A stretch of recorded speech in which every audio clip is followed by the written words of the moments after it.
ads heard during the podcast that are not in my voice are placed by third-party agencies outside of my control and should not imply an endorsement by Weird Darkness or myself. The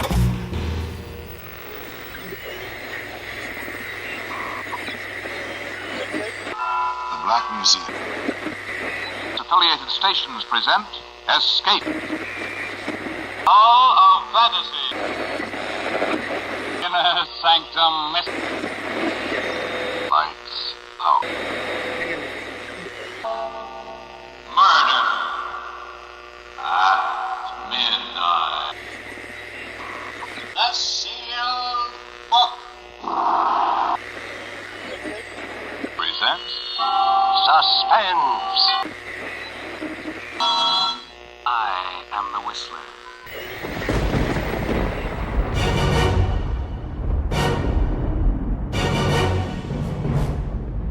Welcome, Weirdos! I'm Darren Marlar, and this is Weird Darkness's Retro Radio. Here I have the privilege of bringing you some of the best dark, creepy, and macabre old-time radio shows ever created. If you're new here, welcome to the show. While you're listening, be sure to check out WeirdDarkness.com for merchandise, sign up for my free newsletter, connect with me on social media, listen to free audiobooks I've narrated, visit other podcasts that I produce. You can also visit the Hope in the Darkness page if you're struggling with depression, dark thoughts, or addiction. You can find all of that and more at WeirdDarkness.com. Now, bolt your doors, lock your windows, turn off your lights, and come with me into Weird Darkness's Retro Radio.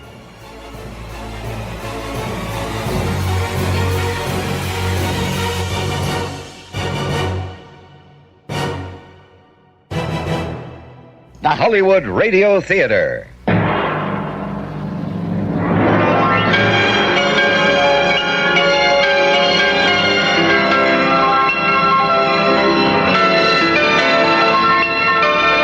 Every day at this time, Monday through Friday, a J.M. Colas Enterprises production, The Hollywood Radio Theater presents an unusual tale of mystery and suspense.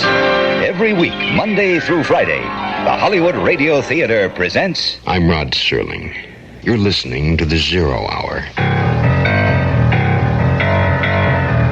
Rest your eyes.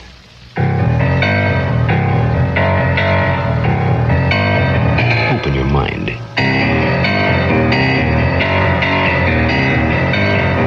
Exercise your imagination. This week, Bill S. Ballinger studies the deadly obsession. Fourth of Ferrari. Starring John Dana. And Susan Oliver.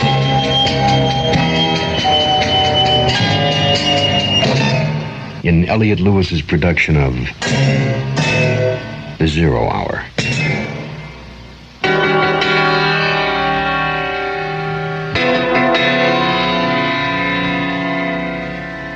This week, a story of numbers, one man, one woman, and the desperation of their individual single desires. James Marius, freewheeler, habitual gambler, chronic loser. Lou Jackson, mysterious, feline, alluring.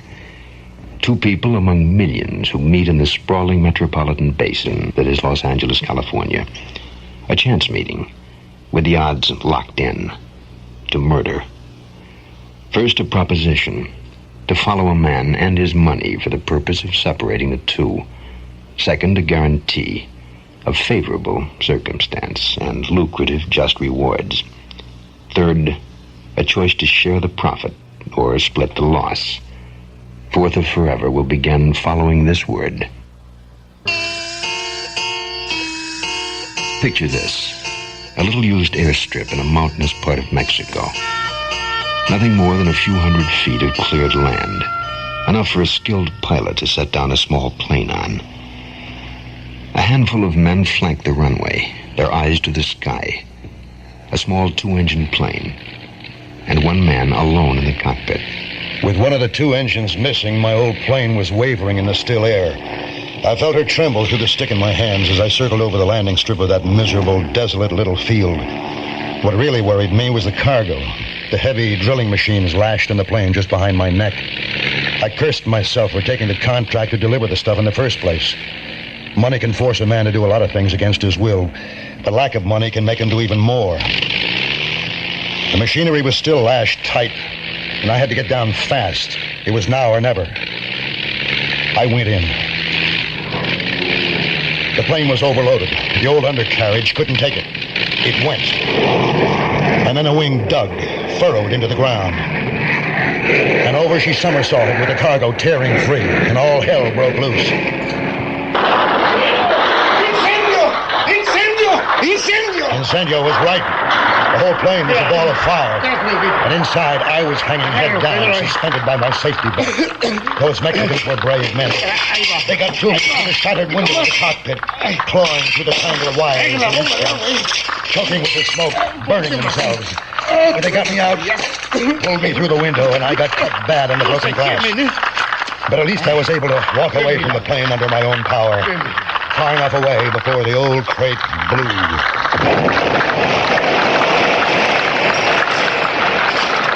And that was that. The last of my plane, the last of my money, the last of my plans for my own air cargo line, the last of my hopes, or so I thought. I was despairing, a condition refueled constantly through my hours of fitful sleep.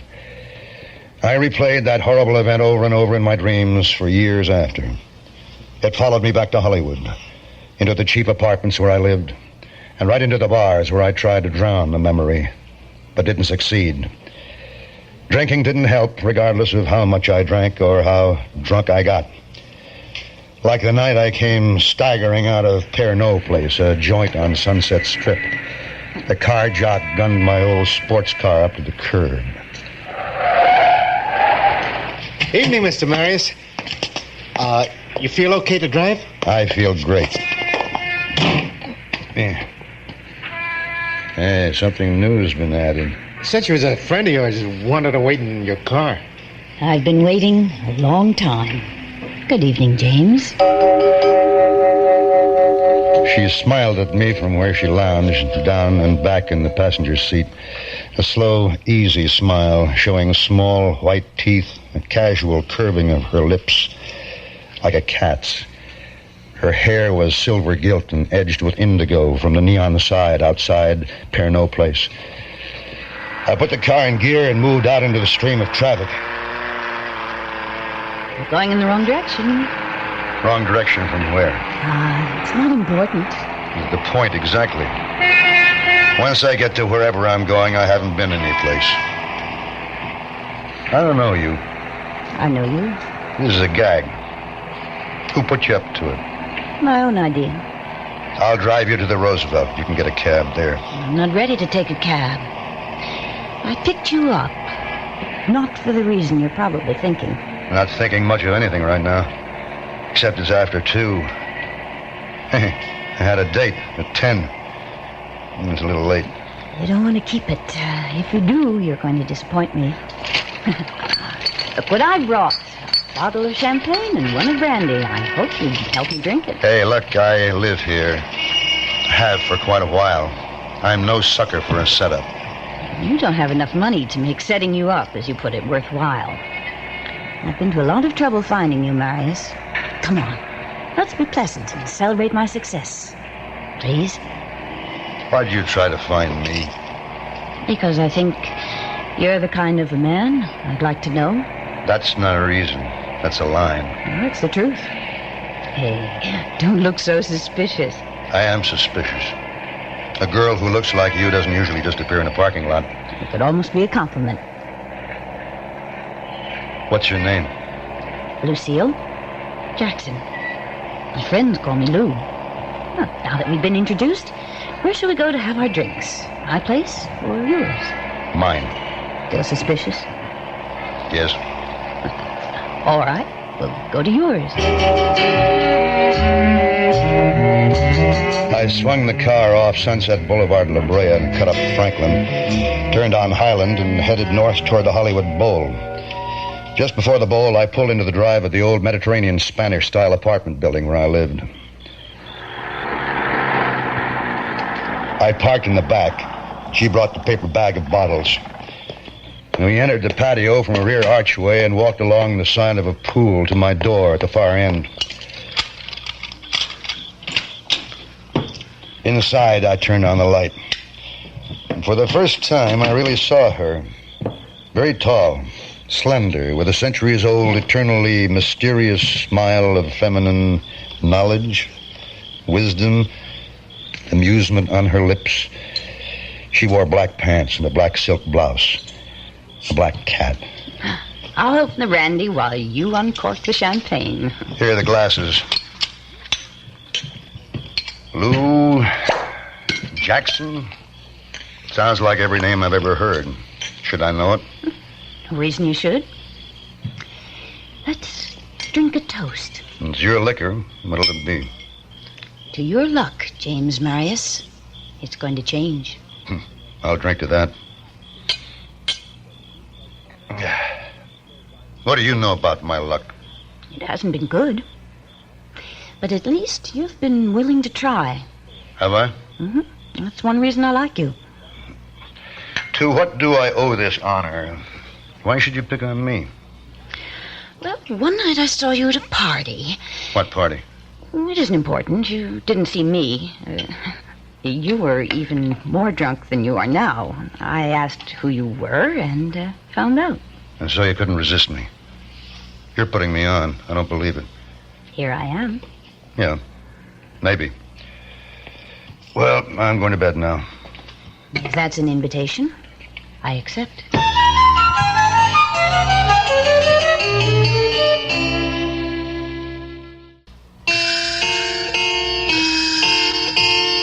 When I woke up, the room was bright. It had to be noon or later. I had an awful hangover. It took me a few minutes to remember the night before and Lou Jackson. I saw the empty bottles. They were there, but she was gone. And what else? I groped my way over to my clothes, heaped in a pile on a chair, and went through my trousers. My billfold was missing.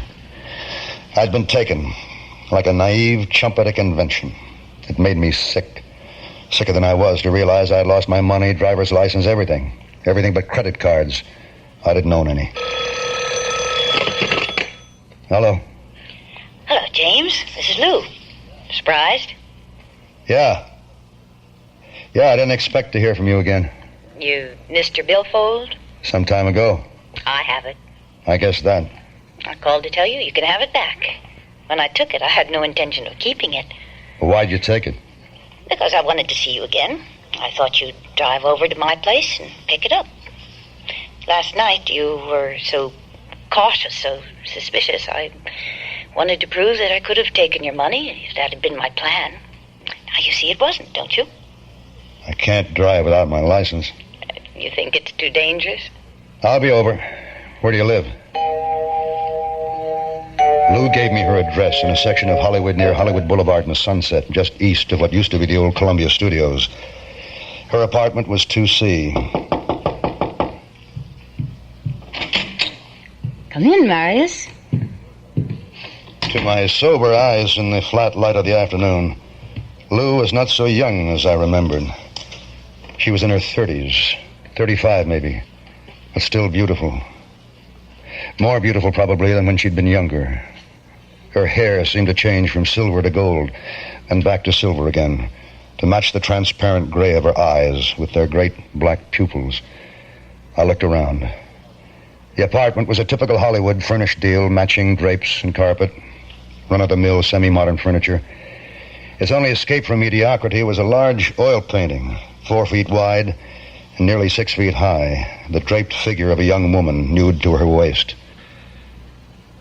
Anyone I know? No, I don't know her either. Did it come in the apartment? It belongs to me. Do you like it? Who's it by? It's signed D-E-S-T-O. Destel? I think it's Gazzetti. He doesn't write so well as he paints. Anyway, he isn't well known. Like a drink? Margarita? I love them. Yeah, I need something. Be right back.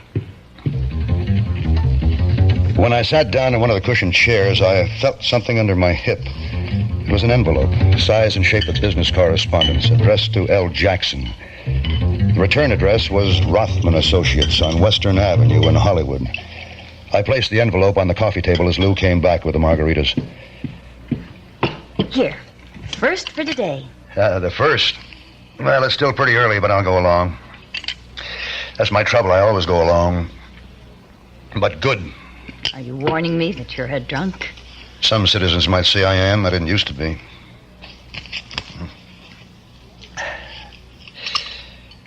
You're lovely. And the drinks are good. The apartment is cool and quiet. I should be happy, but I'm not. Why? Because last night you picked me up for a reason. And I can't figure it out. We don't know each other. I know quite a bit about you. Once, you were a good flyer. You crashed, went broke. You tried land speculation, and that folded. What was left, you shot in Vegas. More? Is there? Quite a bit. You owned a piece of the Ketch Playgirl, which sank the Transpac race to Hawaii, and finally, strictly for money, you tried a few stunt jobs in pictures. You were nearly killed, but this time you collected some insurance, and that's what you've been living on. Huh. Doesn't sound like much of a success story. Now, if you don't mind, I'll have another drink. Sit. Please. Oh. I also know you're 35, married and divorced once. No, only partly right. I've been married, but not divorced. My wife committed suicide right in the middle of the proceedings. Oh? Did you love her? Oh, here. Thanks. Yes, I loved her.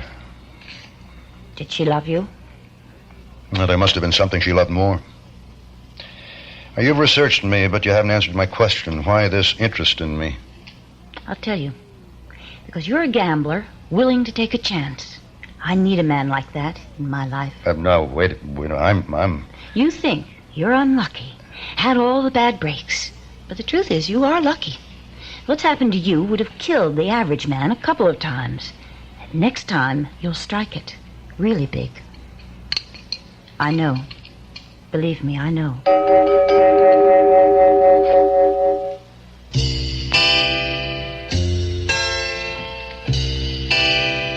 Oh, the times we had. The ordinary little apartment with drawn drapes holding the soft half-light of a marine grotto. Outside the window, the fronds of a palm rustling in the darkness. Was it that night, or the next, or the one following that? Time meant nothing. It telescoped so that all the wonderful tomorrows were suddenly now. I had told Lou she was lovely, but I was wrong. She was beautiful. It was all so beautiful. Maybe my luck was changing like she said it would. I was falling for her hard. I wanted her. I wanted to know all about her. Tell me, Lou, what are you doing here? I mean, what do you do? Nothing, just living. My father left me a little money. I get by. You're looking very solemn again. Just thinking. Wish I knew more about you.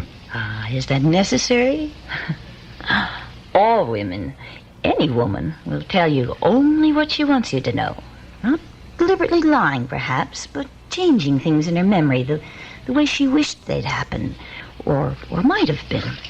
So you see, at best, it's not the truth, but only an impression of herself as she tells it. I could tell you that when I was a little girl, there were so many things I wanted and never had. You never married? No.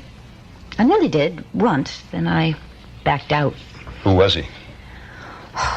Can't we just drink and be in love and happy to know each other? Does everything have to be put into words, explained and talked away? Let's you and I just be lovers. The days edged into each other, weeks overlapped, but there was always tomorrow. I went back to my own apartment, but Lou and I had built up a lovely routine. She filled my nights as full as, well, sex and liquor can make an addict of any man, and I didn't escape. And yet, I was always assailed by doubt. Doubt that tonight she would fail to arrive. I was frightened that she might drop out of my life as suddenly as she had appeared. She was under no obligation to me, owed me nothing. Always, however, she did come. I'd take her in my arms. and our night would begin. Tomorrow was another day. But the day finally came when the last of my money ran out. My checking account was empty. The liquor, my apartment, even my car would have to go. Tomorrow had finally arrived. I couldn't endure the prospect of life without Lou. I couldn't give her up. She had never discussed marriage, never demanded it, but keep her I must, on any terms. Waiting? I'm always waiting. You look so glum. Do I? Well, come on in. Maybe a drink will pick me up. Lou, there's something that I have to tell you. Oh? I'm broke. Except for a few bucks in my pocket, I have nothing in the bank or anyplace else. What are your plans? I don't know. Nothing for me around here. I used to have a good friend in Chicago. Perhaps he can line me up a job back there. Have you written to him? No, not yet. I wanted to tell you first. Now, if I go back, will you come with me? We'll get married. No.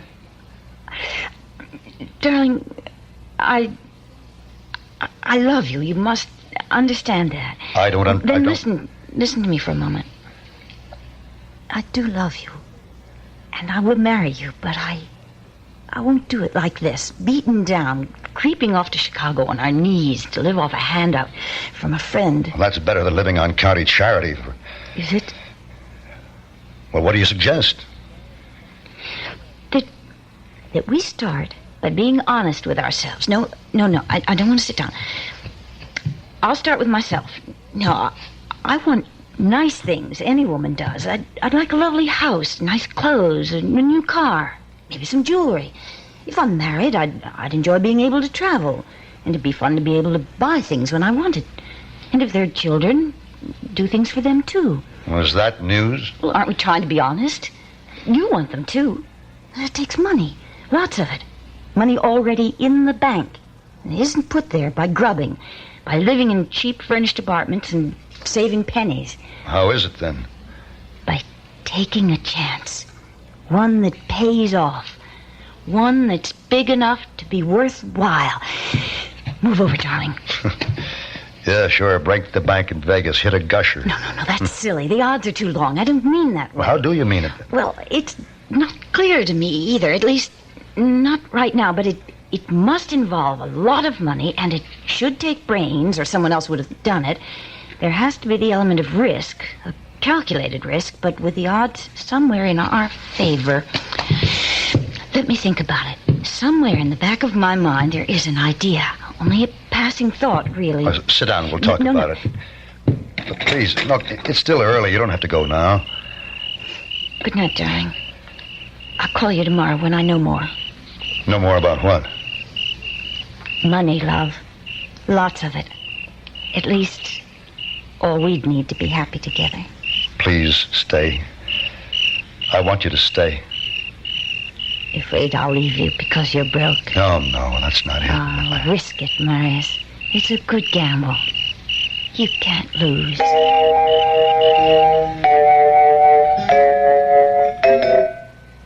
Tomorrow at this time, your eyes, and listen here to this week's continuing study in suspense, Fourth of Forever. I'm Rod Serling, and this is The Zero Hour.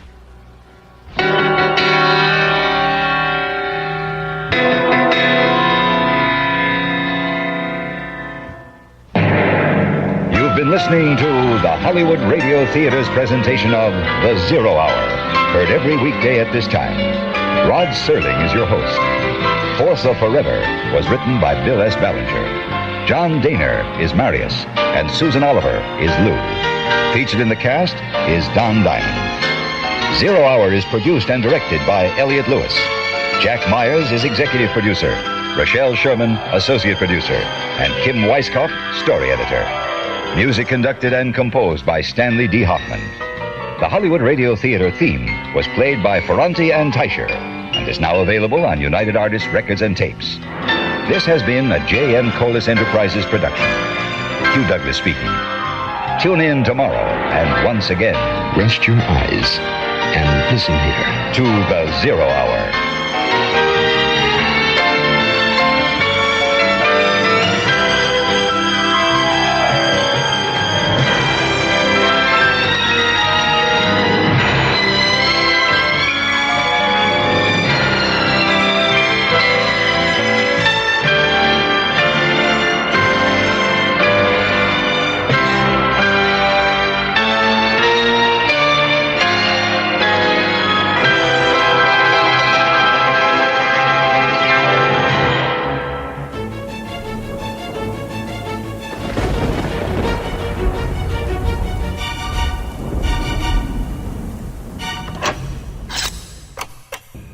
The Chilling True Terror of the Black-Eyed Kids, a monster compilation by G. Michael Vasey.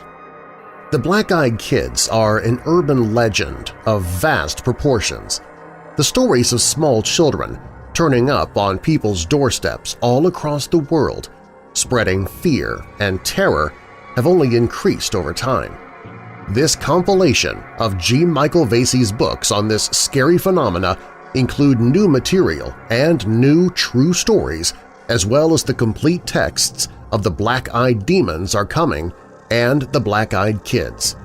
Supernatural expert G. Michael Vasey carefully investigates this truly terrifying phenomenon using real-life encounters with these scary supernatural beings.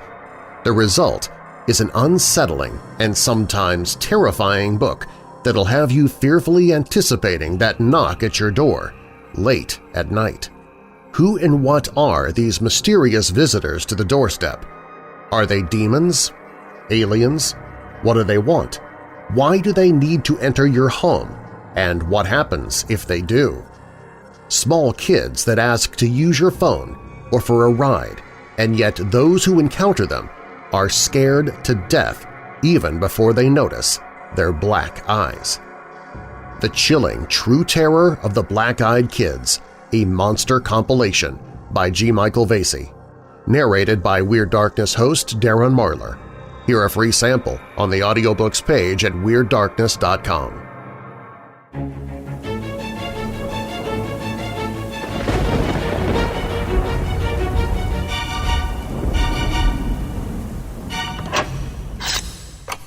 The Hollywood Radio Theater.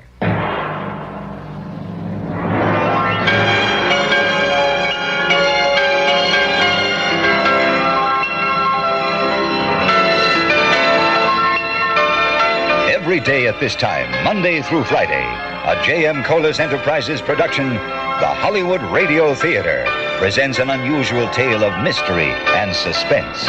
Every week, Monday through Friday, the Hollywood Radio Theater presents... I'm Rod Serling. You're listening to The Zero Hour. Rest your eyes.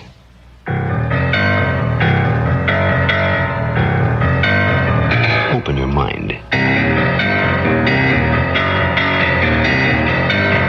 Exercise your imagination. This week, Bill S. Ballinger's study of a deadly obsession. Fourth of Forever. Starring John Daner. And Susan Oliver.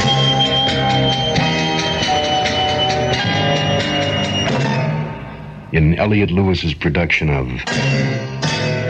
The Zero Hour.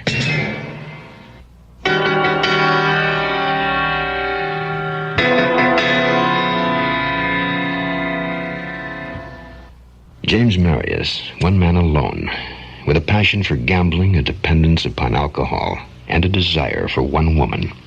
Lou Jackson, one woman.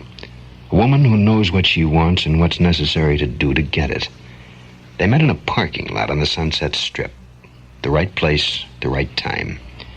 For James Marius, the desire has become an obsession.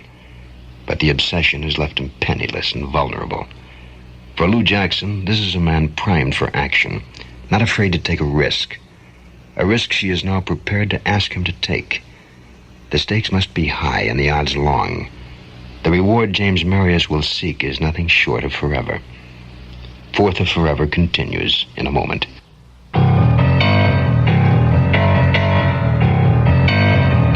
I slept very little that night. My nightmare replayed in living color.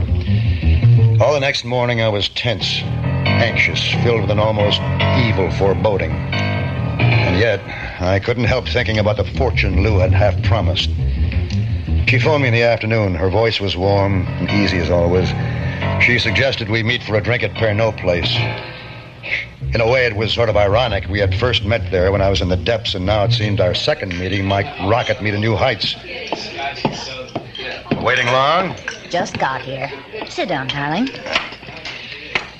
I missed you. All night. You wondered why I left? Understatement. Waiter. 2 scotches on the rocks. Remember what we were discussing? Well, I used to know a girl named Clara. No glamour puss, no sharp cookie. Actually, she's pretty dull. Yeah. I first met her when I came out here. Clara's a secretary, private secretary to a rich real estate man, Theodore Warren, Ted Warren. Ever heard of him? Maybe the name's familiar. Well, Clara has no life of her own, no men, not much of anything, so she's built her whole life around her boss, all she can talk about. She takes care, but really, of all the details for him. Whenever we met for lunch, she'd tell me every little thing, and frankly, it was a bore. I couldn't have cared less. Why'd you keep on seeing her then? Oh, I felt sorry for her, I suppose. Anyhow, her boss, Ted Warren, has lots of irons in the fire. He goes to New York every month or two and takes huge amounts of cash with him. Well, part in cash and part in negotiable stocks and bonds. Don't you think that's rather odd? Well, it takes a week to 10 days for a check to clear between Los Angeles and New York. Maybe he uses the money for down payments, guarantees, possibly performance bonds. That might be it. Anyway, Mr. Warren, I gather, is a bit of an old toad. Always stays at the same hotel, same suite. He likes a particular view of the park. You're building up to something. What? Why don't you get that money the next time Warren goes to New York? There it was, all laid out on the table. I wasn't outraged, merely shocked. In my own desperation, I'd considered a lot of ways to raise money, but robbery wasn't one. I couldn't believe it as I stared across the table at Lou, her soft face, her aura of gentleness. I can get all the details from Clara. She won't even know I'm asking. She'd never suspect me. What about Warren? Oh, what about him? He doesn't know you from Adam. Yeah, but couldn't he make the connection between Clara and you? Maybe, but by that time, we'll be so far away from here, they'll never find us. If I go to New York, it'll take money just to get there. Oh, I thought of that. Here is a cashier's check. $1,000. It's nearly the last of what I have. We're in this together, darling. Let's drink to it. That next week, Lou renewed her friendship with Clara.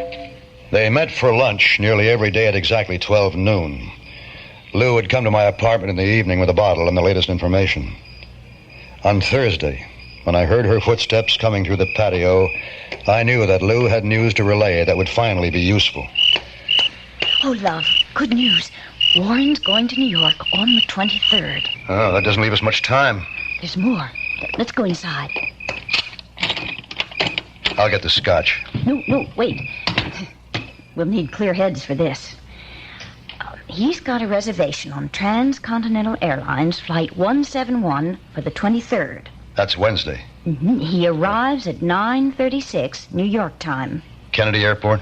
No, Newark. And he'll take a taxi from there to the Park Hamilton in Manhattan. Well, what about the money? Stays right in his room, in a briefcase. And that's where you'll relieve him of it. What about a gun? Doesn't own one. Clara says he hates loud noises. Warren must be a real ringer. No gun. Still, I'll need one. Do you have a gun? I can get one. How? I'll tell you later. Would you like that drink now? I'd love one. Soon, Marius, very soon, we'll be toasting in champagne. I'll drink to that.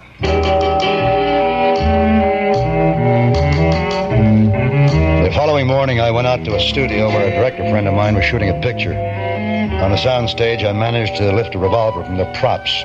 Smith & Wesson 38. It was easy. Next, I needed bullets. I bought them in the black market on Sunset. Then I got Warren's business address from the Yellow Pages. Dressed in a pair of coveralls like maintenance servicemen wear and with an assortment of plastic alphabet letters, I took up a position in the corridor outside the doors of Warren's office. I pretended to make adjustments on the building's bulletin board while I waited for Warren to leave for lunch, promptly at 12. Lou had told me that he usually carried an expensive alligator briefcase. I glanced at my watch. 1 minute of.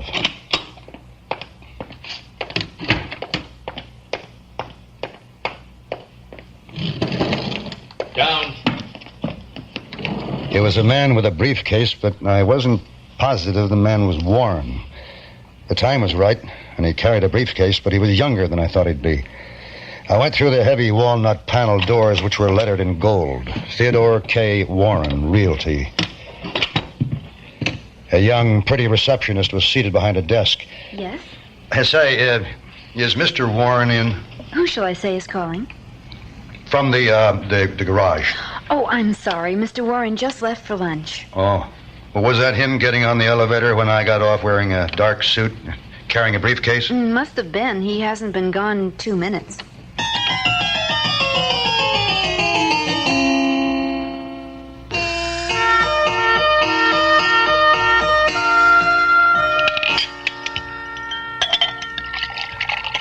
Here you are, darling.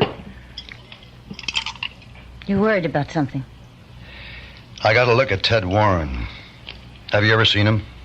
No, all I know about him is what Clara's told me. What Clara's told you isn't quite true.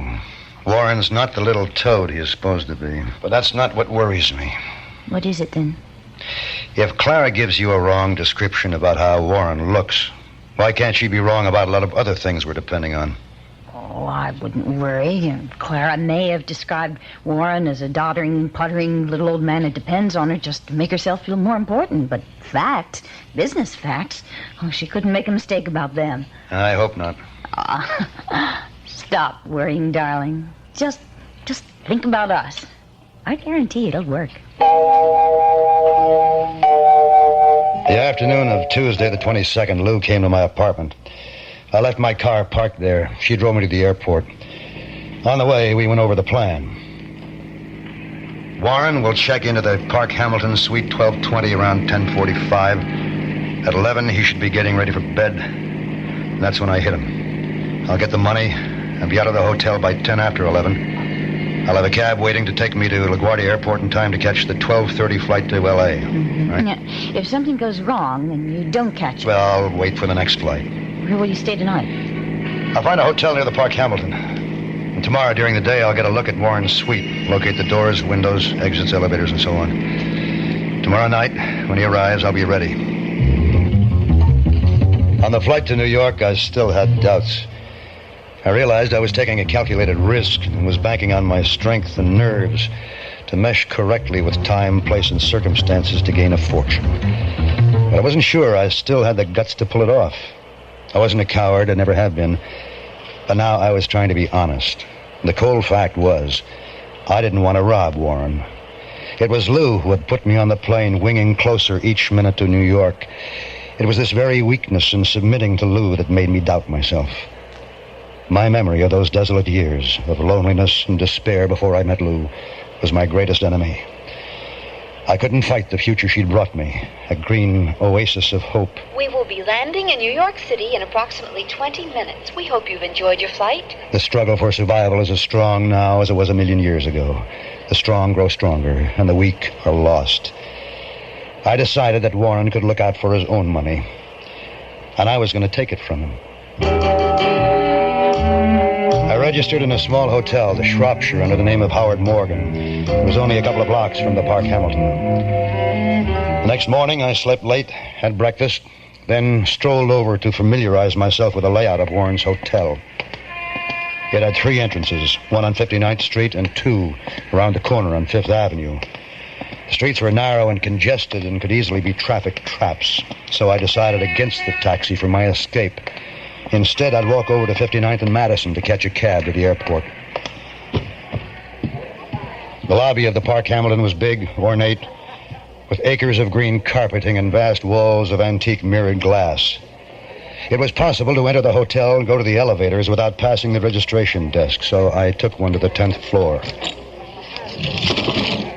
Most hotel rooms are numbered identically as the floors ascend. In other words, Suite 1020 would probably be the same layout as 1220, where Warren would stay. 1020 had a main door opening on the broad corridor running parallel to 5th Avenue.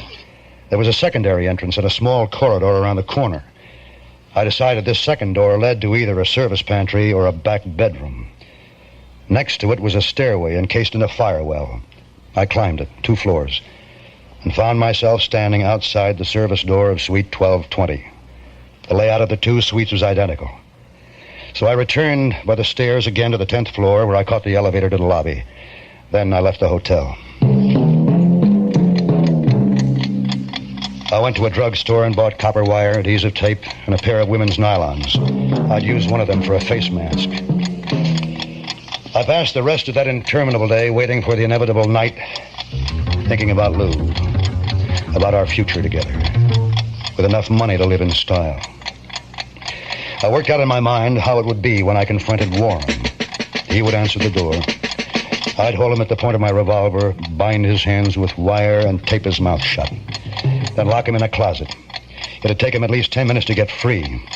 If he put up a fight, I'd smack him with a gun, knock him unconscious. At 11 o'clock, I left the bar in the Shropshire. I wasn't drunk. I returned to my room, got my gun, and the rest of what I'd need.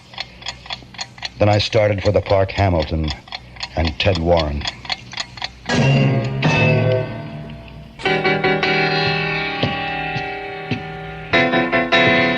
I stopped behind the metal door of the fire well on the 12th floor.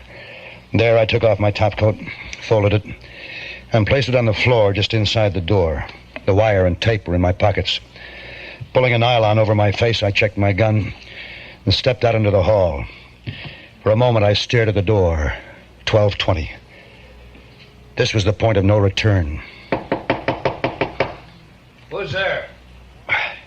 Mr. Warren? Sir, I'm sorry to disturb you. I'm from maintenance. What the hell's that? There's a short on this floor. I gotta check the lights. Oh, hurry it up. I'm getting ready for bed. As soon as I saw the door crack open, I slammed it back on him with all my might and knocked him halfway across the room. He was wearing an open dressing gown and pajama pants.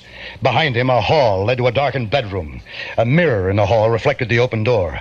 Though I had the revolver pointed at his chest, he appeared more angry than frightened. What do you want? The money, Mr. Warren. My wallet? You're welcome to it. You know what I mean? Where's the briefcase? You won't shoot. You'd never make it out of the hotel. Just shut up and give me the damn briefcase. It's over in the bureau. Get it? All right. And keep your hands where I can see them. Warren went to the bureau, took out the briefcase, and came back, holding it in front of him. Then, he shot me from behind his briefcase. I fell back, and my right arm jerked up with pain. I saw the reflection of the flame from my revolver in the mirror before the bedroom. Warren pitched forward to the floor. I didn't stop with the briefcase or anything. I just turned and ran. In the fire well by the stairs, I realized I had dropped my revolver in the suite, but I couldn't go back. Warren was wounded, but he still had his gun. He was probably on the phone calling for help at that very moment. Blood was dripping from my arm, running down my wrist and spattering the concrete stairs. I grabbed my topcoat and started down, leaving a red trail behind me. At the mezzanine floor, just above the lobby, I stopped again. I yanked off the nylon mask and struggled out of my jacket. Rolling up the sleeve of my shirt, I looked at the wound. The bullet was lodged in the muscle of my right arm, a few inches above the elbow. I knew it had to come out, and soon. I wrapped a piece of the soft copper wire around my arm above the wound, twisting it into a tourniquet to stem the flow of blood. Then I bit into the tape, tore off a strip, and plastered it over the nylon to make a bandage. By now, my arm was stiff and throbbing. I had a tough time getting back into my jacket. I swung the topcoat over my shoulders, leaving it to hang free, and covered my wounded arm, which I stuffed in my jacket pocket for support. Then I descended the firewell to the lobby. I opened the metal door to the firewell and peered out. I could see across the lobby. Everything seemed normal. But just then, two men, unmistakably detectives, accompanied by a cop in uniform, came in the Fifth Avenue entrance and walked briskly to the registration desk. Whatever they said caused the desk clerk to start in surprise, and he hurriedly called the night manager. They went into a huddle. Then the manager and the two plainclothesmen headed for the elevators. The uniformed cop stayed at the desk and looked over the lobby. I didn't wait. Forcing myself to stroll casually, I made it to the 59th Street entrance. Ignoring the doorman's offer to get me a cab, I headed down 59th Street toward Madison Avenue. At the corner of Madison, I flagged down a taxi and got in. Ambulance heading for the Park Hamilton. Some guy must have had a stroke. You know, they do it all the time. They drop like flies. You know why? Everybody's always in a hurry already. Where to, Mac? What time is it? 11:30. That's too late to catch my flight. So? All right, what next? Penn Station. On our way.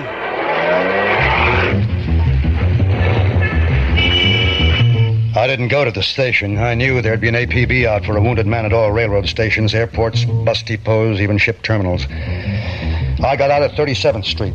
Down the block, I saw a cut-rate drugstore and headed for it, self-service. I picked up a cheap canvas suitcase, bottle of iodine, roll of cotton, a box of cleaning tissue, a razor, and cheesy orange sports shirt, the only one in the store that would fit me. A cashier with hair hinted about the color of my new shirt checked me out with a comment about my hand. The whole right side of my body was stiffening up. I told her I had arthritis in my shoulder. And she told me her husband had arthritis, and that was that. I walked aimlessly down the street, my mind fuzzy with shock and fatigue. But I had to find a place to stay the night. I had to get off the streets before I was picked up. A liquor store was closing for the night, but I caught it in time to buy a bottle of whiskey, 100 proof. By now, my arm was pulsating in a deadly, heavy rhythm. My sense of balance dipped and whirled. I fought to remain conscious. In desperation, I hailed another cab. You drunk? No. Sick. Won't drive it drunk. But if you're just sick, buddy, I'll take you. Hospital? Not the hospital. Stranger in town.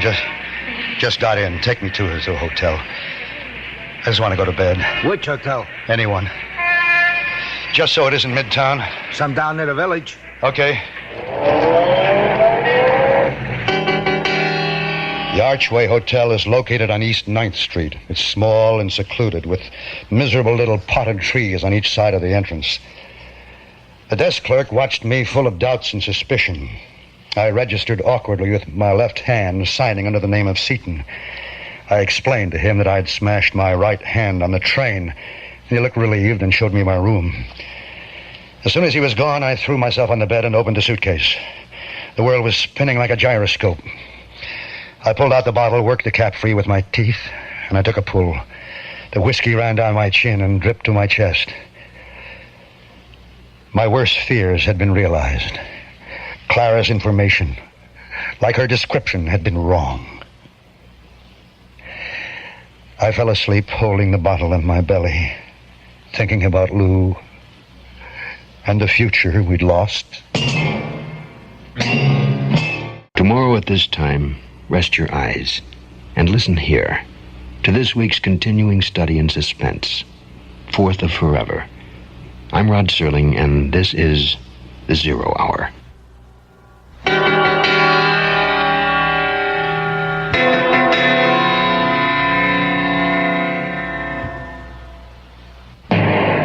You've been listening to the Hollywood Radio Theater's presentation of The Zero Hour, heard every weekday at this time. Rod Serling is your host. Fourth of Forever was written by Bill S. Ballinger. John Daner is Marius, and Susan Oliver is Lou. Featured in the cast are Marvin Miller, Ann Whitfield, and Peter Leeds. Zero Hour is produced and directed by Elliot Lewis. Jack Myers is executive producer. Rochelle Sherman, associate producer. And Kim Weiskopf, story editor.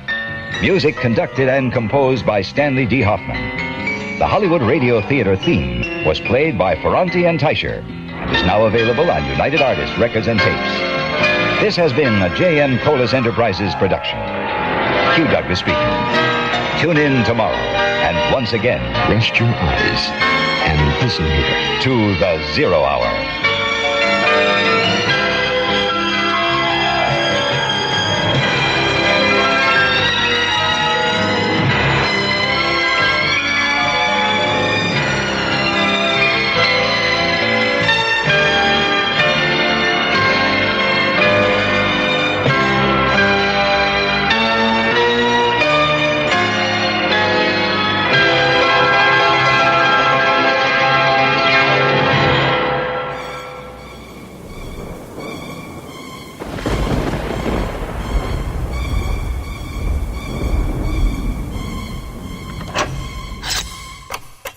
When I was a little kid, I used to get a magazine every month that had a page of hidden objects, people, or animals to find. Later in life, I had fun with those books where you had to look for the guy wearing glasses and red and white striped clothing amongst a sea of other people. Many mobile games now are centered on finding hidden objects to get to the next level. We humans love searching for lost items and finding them. Maybe that's why we're so fascinated by cryptids like Bigfoot, always hiding, waiting to be found. That's what the book Your Bigfoot Expedition is all about, the perfect gift for the cryptid connoisseur, be that a friend, family member, or yourself. Dozens of pages of gorgeous, original paintings by artist Timothy Wayne Williams, with a Sasquatch hiding in each and every one of them. Some are more easy to find than others. Some are hidden so well you would swear there wasn't one, but there is. Your Bigfoot Expedition allows you to travel across the country through all 4 seasons of the year, from the comfort of your own home. Find the creature in each scene, then challenge others to do the same. The perfect coffee table book for when you have people visiting. Find the book Your Bigfoot Expedition by Timothy Wayne Williams on Amazon, or click on the store page at WeirdDarkness.com.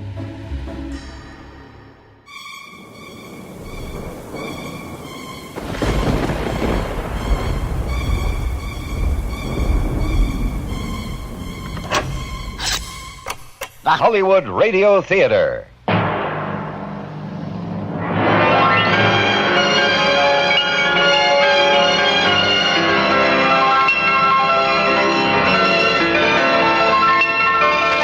Every day at this time, Monday through Friday, a J.M. Colas Enterprises production, the Hollywood Radio Theater presents an unusual tale of mystery and suspense. Every week, Monday through Friday, the Hollywood Radio Theater presents... I'm Rod Serling. You're listening to the Zero Hour. Rest your eyes.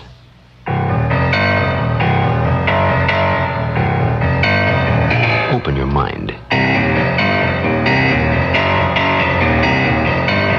Exercise your imagination. This week, Bill S. Ballinger's study of a deadly obsession. 4th of Forever. Starring John Daner. And Susan Oliver.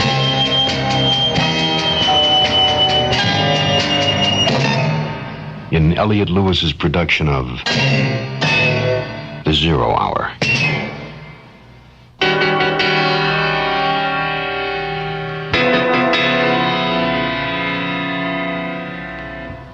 It has been said that luck is a lady, either good or bad, but never in between.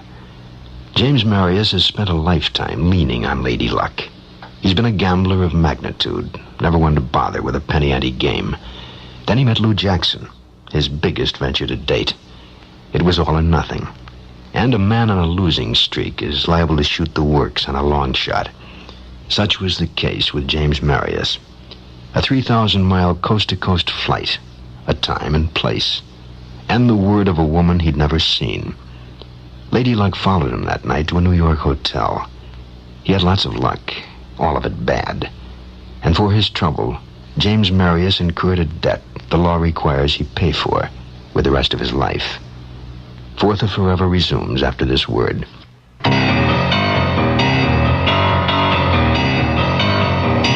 I awoke with a start from the old familiar nightmare. But this time, Lou was with me in the battered DC-3. We were trying to find a place to land, but couldn't. Gas was running out. And so was time. That's what woke me up. I looked at my watch. It was 4 a.m. That would make it 1 in Los Angeles. Dangerous as it was, I had to phone Lou from the hotel. Warned her that Warren was shot. I placed the call.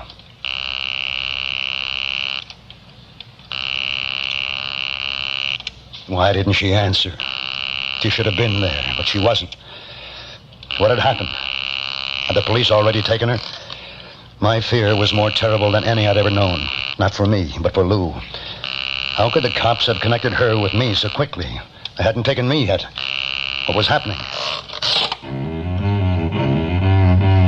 I couldn't go back to sleep. The blazing in my arm kept me up. I knew I had to have it taken care of, the bullet removed. I needed a drink, but instead I emptied the bottle down the drain. I could no longer afford the luxury of getting drunk. I was facing a 20-year jolt for attempted robbery and the accidental shooting of Warren. I destroyed my return plane ticket. All out-of-town flights would be screened thoroughly. Of Lou's $1,000, I had about $500 left, enough to get me back some way. I waited until about 8 before leaving the hotel. I draped my topcoat over my right arm to conceal the bloodstains on the sleeve. Walking to University Place, I bought a paper and went into a small cafe. It was practically empty. I sat in a booth near the back and ordered coffee and opened the paper. The story was on page 3. It wasn't a big one, but the headline caught my eye and shook me through to my feet. Multi-millionaire murdered in hotel room. The article said Warren's body was discovered after an anonymous phone call to the police. Bloodstained prints had been found on his door. The lab was checking these for identification. My belly dropped. Warren was dead. I hadn't meant to shoot him. I hadn't aimed. I didn't remember pulling the trigger. All I remembered was his shot and my arm jerked. And then the second shot and the reflection in the hall mirror. In the back of the restaurant was a public phone booth. I tried to call Lou again.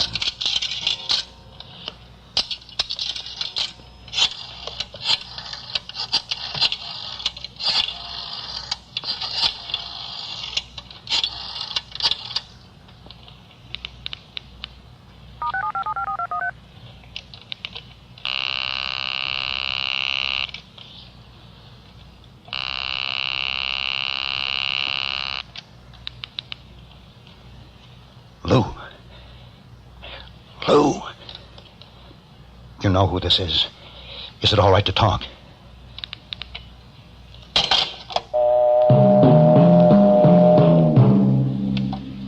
I couldn't understand it. Why would she take so long to answer and then not say a word? Was it possible the cops were in her apartment and trying to trace the call already? I left the cafe in a hurry. I took a cab to the Bowery. My jacket was badly bloodstained, so I bought another one in a used clothes store for $5, and then I walked up the street. I knew I had to get out of New York, but I had to do something about my arm first, get that bullet out before the infection took over. I stopped in front of a fly-specked window and tried to light a cigarette. Give you a beauty, mister. Huh? Oh, Bojo Jack's tattoo parlor. Take your pick. Anything you want. Butterflies, mermaids, hearts and doves, battleships, the works, man. $25.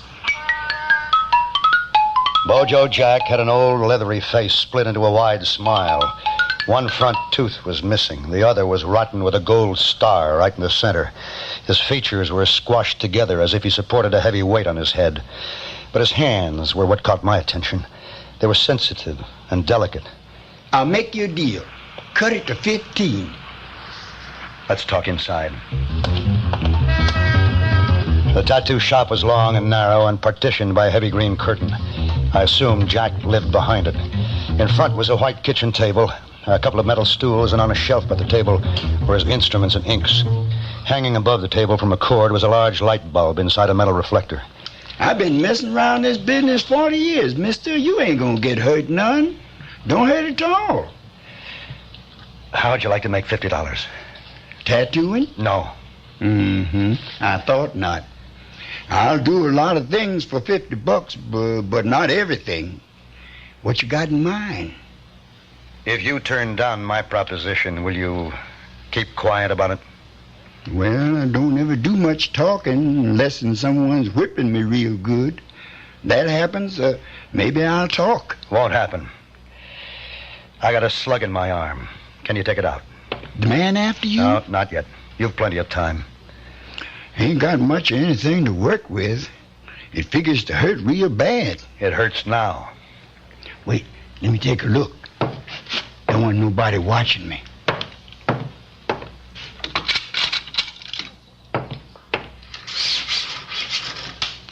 Now we need a little light. That's better. That arm, well, it ain't so awful bad. Don't look like any bone broken. I guess if you can stand it, I can. I'll have to. Get out of that shirt and wrap this sheet around you while I get some hot water and things. Gotta use a lot of hot water. Real clean, like a doctor. Jack came back with the water, a straight-edged razor, a pair of tweezers, and a metal ice pick, and a bottle of gin. He started to wrap a cord tightly around my arm. You hold this ice on that proud flesh, sort of deaden it down a little bit. Now, I can do it two ways. Sort of slow-like, which'll hurt a long time, or right quick. Get it over with. That's where I like it myself. Got into a bit of shooting a couple of times, too.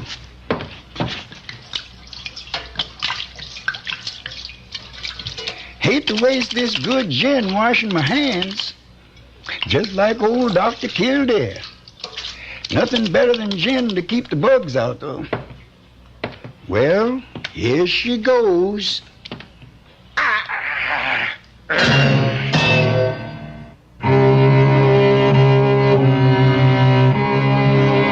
I clung to the metal stool and bent a rung on it. Then it was over. Jack poured gin in the wound and bandaged it up, neat, professional, and handed me the slug for a souvenir. Now I could concentrate on getting home. I had to see Lou, regardless of the danger. Somehow I had to get back to L.A. I'd find her, and we'd leave together. Beyond that, I had no plans. I took a bus from New York to Boston. I tried to call her from the depot.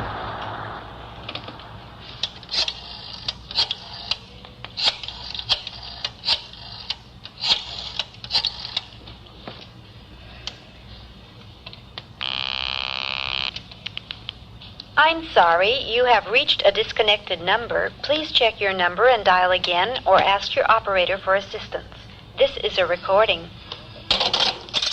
From Boston, I took a train to Chicago and took a taxi to the airport.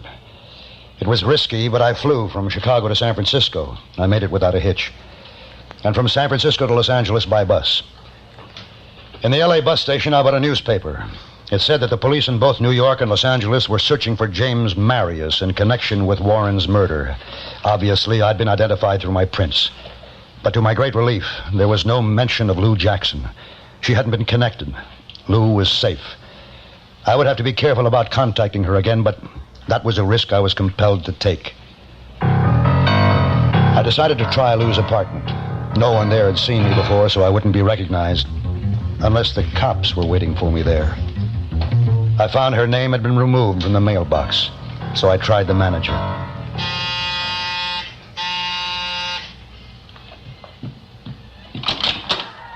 Yes? Say, I'm looking for a friend of mine who used to live here, Miss Lucille Jackson.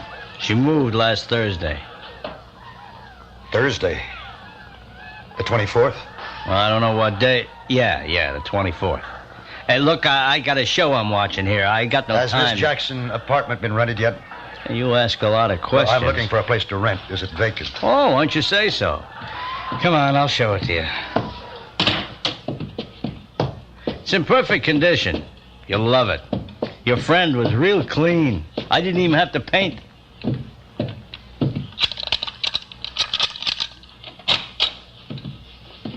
Go ahead. Take a look around. Yeah. Lou, Miss Jackson used to have a painting of mine. A big one, a nude woman. I don't know nothing about no nude painting. I leave my tenants be. How long did she live here? 4, 5 months maybe. And did she leave a forwarding address? No. Hey, do you want the place or don't you? Well, I'll get back to you. Thanks. Common sense warned me not to go to my old apartment. The cops would have my place staked out. It was an awful risk. But I knew I'd try because of the faint possibility she might have left me some clue. So at 3:30 in the morning, the darkest hour of the night, I crept into the parking lot behind the apartment building. As I expected, my car was gone, impounded by the police. I didn't see anyone around the patio or pool.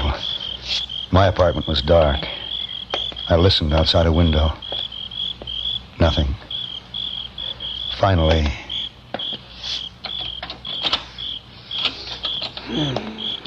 I went inside. Suddenly, I froze. Against the faint light of the window, I saw the silhouette of head and shoulders rising from the couch. A cop. Who's there? Halt! I'll shoot! It's no use, Marius! We know who you are! I ran up a hill behind the Hollywood Bowl. A short, winding street. I saw a parked car in an open garage. It was concealed in the shadows. I climbed in. I stretched out in the back seat, cursing myself. Now the cops knew I was back in Los Angeles. I just had one lead left. Clara in Warren's office.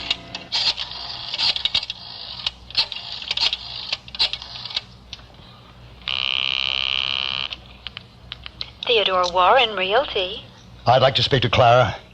Mr. Warren's secretary? Well, Mr. Warren passed away, you know. So I heard. But may I speak to Clara, please? Clara who?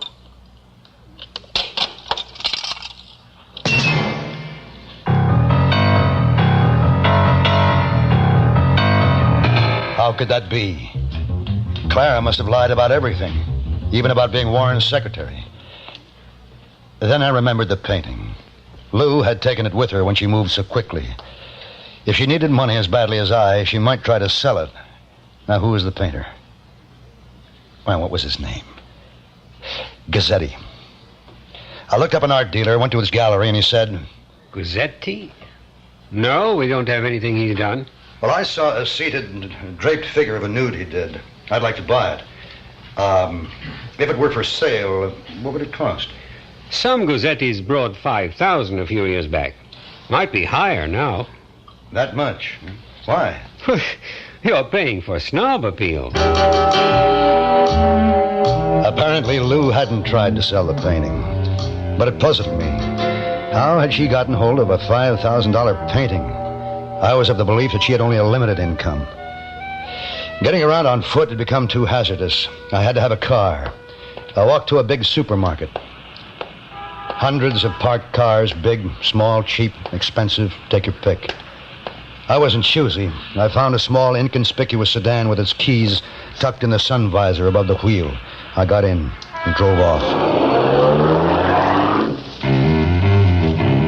I returned to my boarding house and switched plates with another car parked on the street. I had transportation now, but not much else.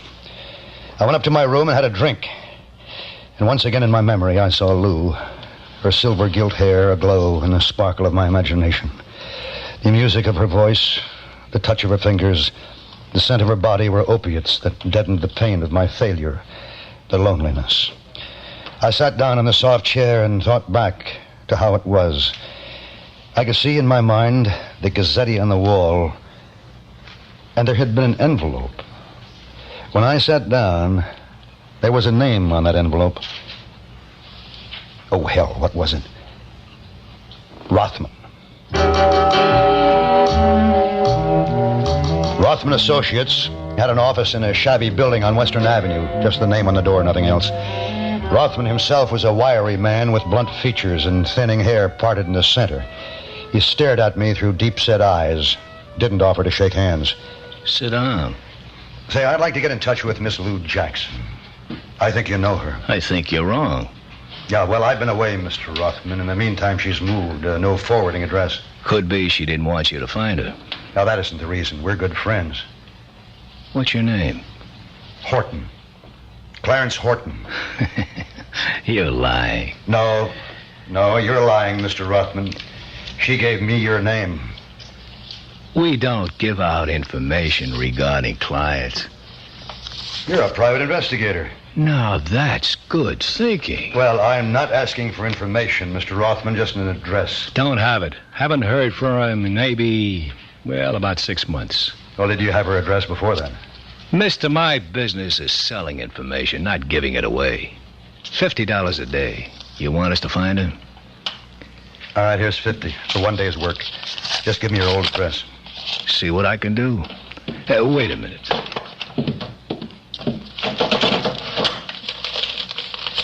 Here's her folder.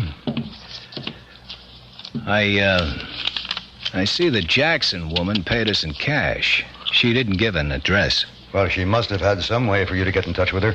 Yeah. Oh, here's a telephone number we were checking out. Who did you say you were? Rothman shoved back his chair. I don't know what alarmed him, but he came at me. I picked up a metal ashtray off the desk and slammed it. He fell across the desktop. I grabbed at the white card he had in his hand. The card tore in two. I still had part of it as I ran from the office. I reached the street and slowed to a fast walk so as not to attract attention. Around the corner where I'd parked the stolen car, I paused to look at the piece of card. There was a name. Lucille Jackson. A telephone number in the San Fernando Valley, and the notation, paid $500. I tore up the card, chewed the pieces to pulp, and spit them out. Then I got in the car. Hold it. Yes, officer? Outside. Up against the car. Let's go. Yeah. Oh, what's this all about? Where'd you get this car? Picked up and identified because of that lousy stolen car. One of the new plates had fallen off while I was driving. All they had to do was find the mate. And they did. They threw me in a cell with a little guy, about 40, with a wise, secretive, perpetual smile. He told me his name was Leroy Grimes. I figured he might be a plant, a stoolie, so I didn't say much. First time? My third. What's the rap? Did they question you yet? You don't talk much, do you? No, not much. I wasn't interrogated right away. Instead, I was taken from my cell and led to another room. It was small, completely bare, no furnishings of any kind, no fixtures, but a light sunk into the ceiling. I sat on the floor, my back propped against a wall, and waited.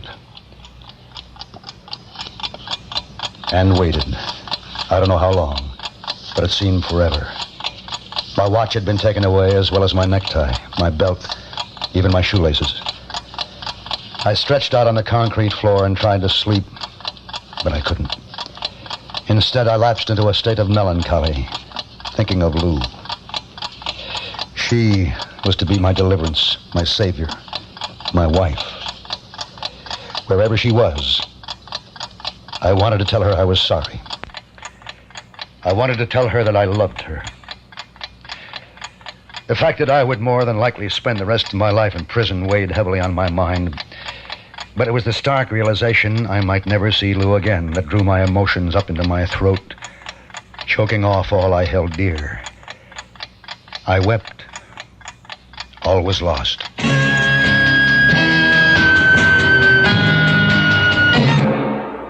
Tomorrow at this time, rest your eyes and listen here to this week's continuing study in suspense, Fourth of Forever. I'm Rod Serling, and this is The 0 Hour.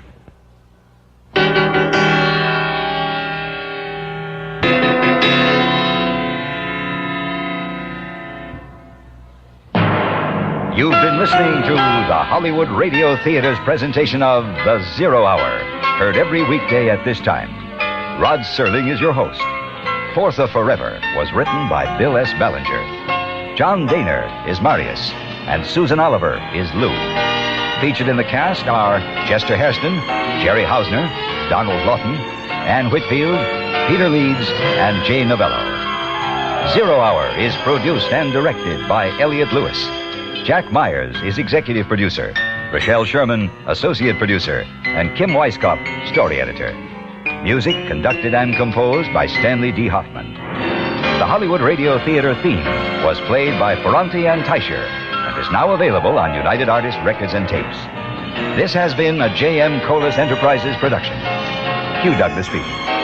Tune in tomorrow, and once again, rest your eyes and listen here to the 0 Hour.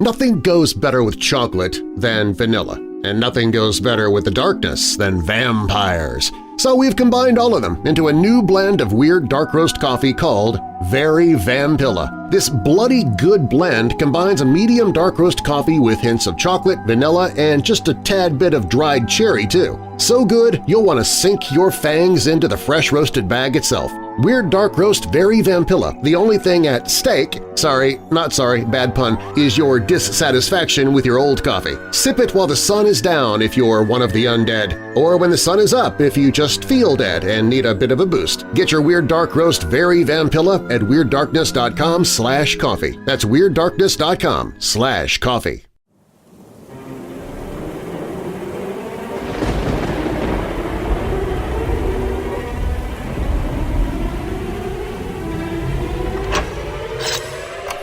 The Hollywood Radio Theater.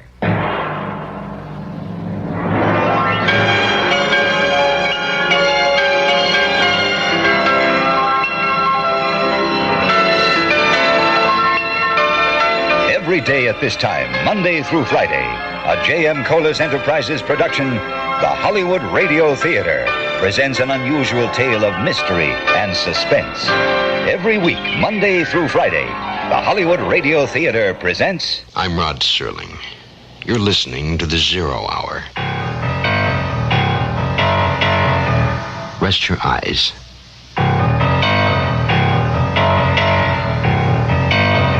Open your mind.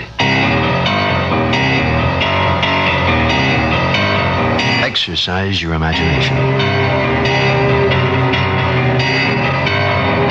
This week, Bill S. Ballinger's study of a deadly obsession. 4th of Forever. Starring John Daner. And Susan Oliver.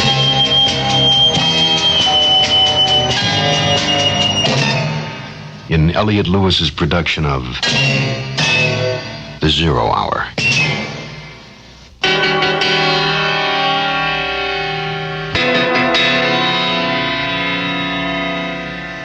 James Marius, a man on the run, running both to and from the law that says he must answer for a dead man, to find Lou Jackson, a mystery woman, to be sure, one whose trail leads to only dead ends, an empty apartment, a telltale painting, a telephone number, and the dying hope for tomorrow. James Marius, a man whose tomorrows are in danger of becoming condensed into one long stretch of time. He's a man driven by a relentless obsession to protect and recover a lost dream. A dream capable of lifting him up and away from all that is real. A murdered man, prison for life, and eternal solitude. For James Marius, the running has only just begun. First to win, second to place, third to show. 4th of Forever will continue after this word.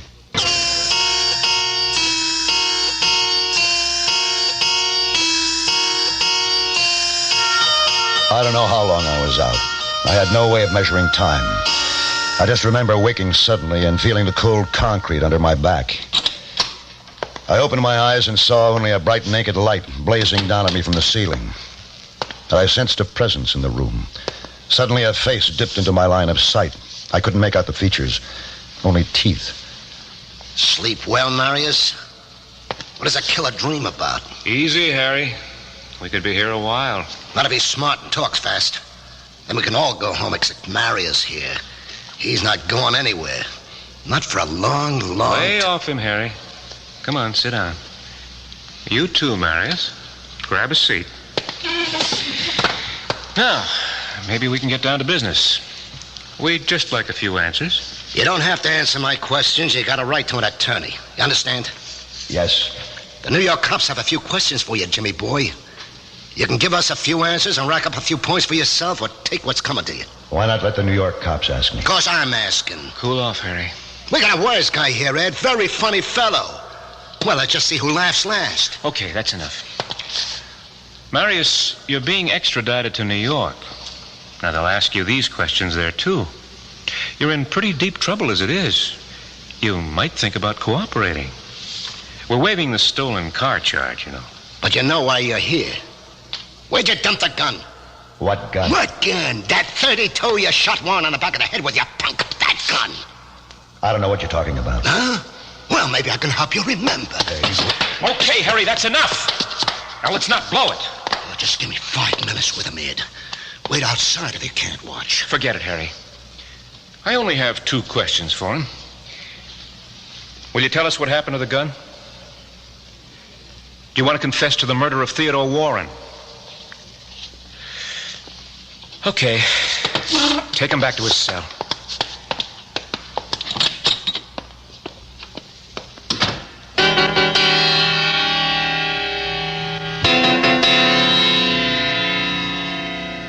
I had to confide in someone. I took a chance on Leroy Grimes and told him I was up on a murder charge, but I thought I might be innocent. I didn't say why. Warren had been killed with a .32. It was a .38 I'd dropped in his room.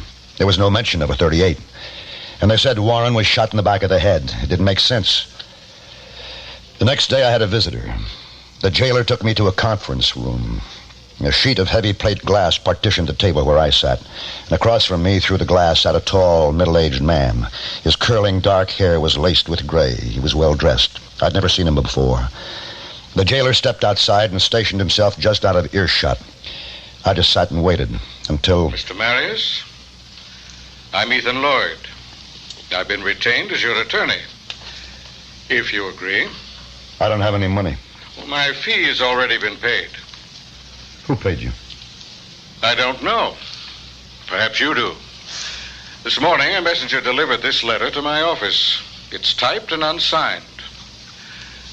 Dear Mr. Lloyd, herewith is a cashier's check for $3,500 to retain your services in behalf of James Marius, who is now held in Los Angeles County Jail. He's charged with the murder of Theodore Warren in New York City. I'm a friend of Mr. Marius and have always admired a gambling man. Please show him this letter, as it may help him feel more at ease in accepting your services. Does this mean anything to you? I think so. I accept your offer to defend me. Well, I'll do what I can. You must understand, however, that I won't actually represent you at your trial in New York. Why not? Well, I'm not a member of the New York State Bar. Your defense can be handled more ably by a qualified attorney familiar with the New York State Code. I know of several excellent men there, and I'll arrange for one of them to represent you. But we might as well start thinking about your defense now. Tell me what happened.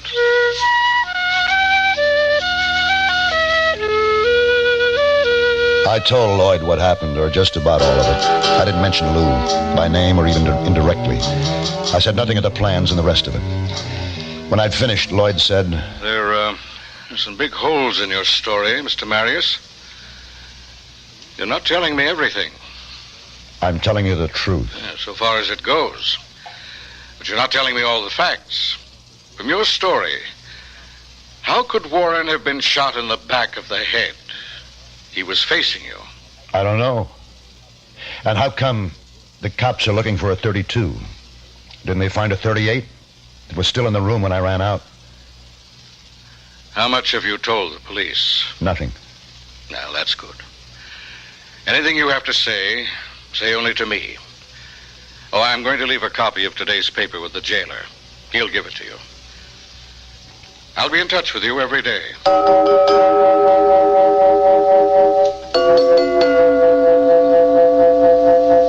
Back in my cell, I read the story about my arrest. There was also a short interview with Warren's widow. She'd never heard of me, or couldn't identify me from a photograph. And that was about all, except it was speculated that Warren left an estate of an estimated $10 million. Grimes, my cellmate, was impressed that I had Ethan Lloyd for an attorney. He told me Lloyd was the best and the most expensive. He said I was sure to get off with 20 years and be eligible for parole in 7. My one consolation was that Lou hadn't abandoned me. She must have sold the painting to raise legal funds. 2,555 nights. 7 years of not seeing Lou. The prospect was intolerable. The pain unbearable. If that was the best, it wasn't good enough. There had to be another way. There just had to be.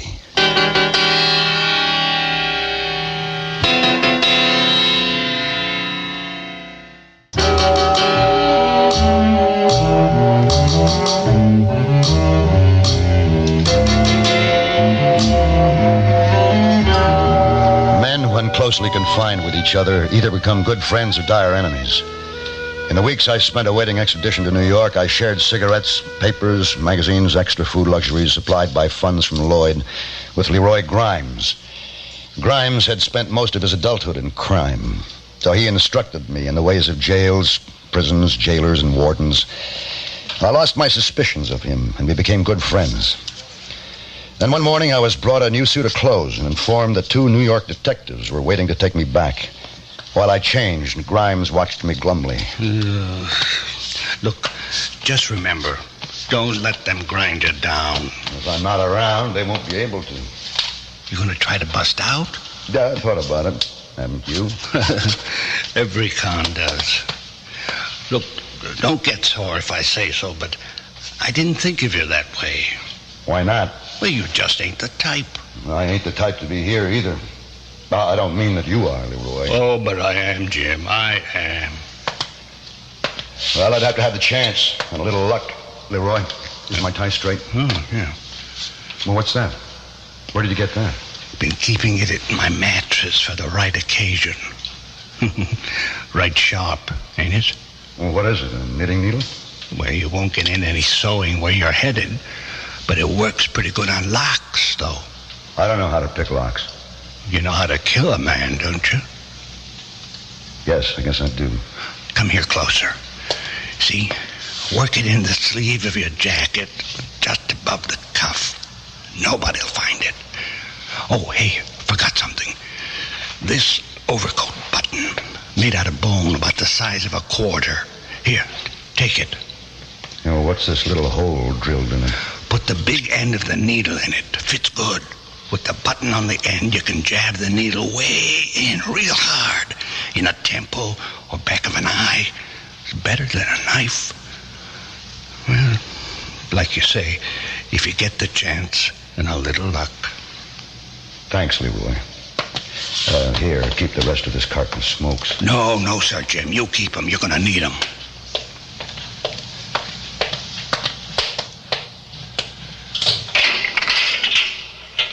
Well, I guess this is it. Yeah, well, been right fine knowing you, Marius. I'll read about you in the papers up in Quentin. Yeah, hope it's not in the obits.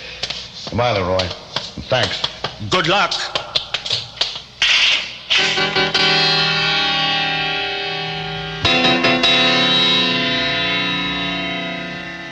I was turned over to the custody of the 2 New York detectives. One was a young guy, blonde, blue-eyed, tall, name of Hodges. The other was Blackie Schwartz, stocky, tough, middle-aged, with 20 years on the force. Schwartz wore a revolver in plain view and walked behind Hodges and me. My right wrist was cupped to Hodges' left.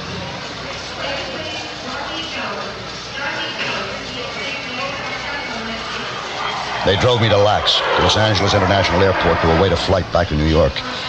I knew if I were to escape, it would have to be before I got on the plane. Blackie had arranged with the airline for us to board before the other passengers. We had nearly an hour before flight time. Hey, Hodges, would you mind if we stopped at the washroom? You can wait till we get on the plane. Yeah, but they keep the washrooms locked while they're on the ground. What do you think, Blackie? Okay, we got plenty of time. I was thinking fast. I'd worked the needle from my sleeve during the ride in from jail to the airport. I had it in my left pocket with the button. The end of the needle was set in a small hole. I kept my left hand in my pocket, grasping it. And when we reached the washroom, it was a big room, all white tile. Luckily, we were alone. Blackie watched our every step. I was hoping Hodges embarrassed easily. Hey, I'm not going in there with you. Well, take the cuffs off. I don't like this. I'm not going to go anywhere. I'm not that stupid. Just leave the door open. As soon as Hodges unlocked the cuffs, I grabbed him and pulled him inside. The door swung shut in Blackie's face. I had Hodges in a headlock with my right arm. My left hand held a long needle at the corner of his eye. One little jab, Hodges. One little jab, and this needle goes right into your brains. You want to be a hero? Don't shoot, Blackie! Drop the gun, Schwartz. I jabbed this needle a little way, and your partner's blind for life. All the way, it's all over. I can wait here as long as you can, Marius. You can't hold him forever. Maybe not, but I've got nothing to lose. Drop the gun on the floor and kick it in here. Can you move, Hodges? Enough to... I don't know. You better do as I say, Blackie. Oh, what? Hodges, you all right? Give him the gun, Blackie, please! That's playing it smart, Blackie. Now open the door. Real slow. That's it. Now, you and Hodges, just put your arms around this post while you try on these irons for size.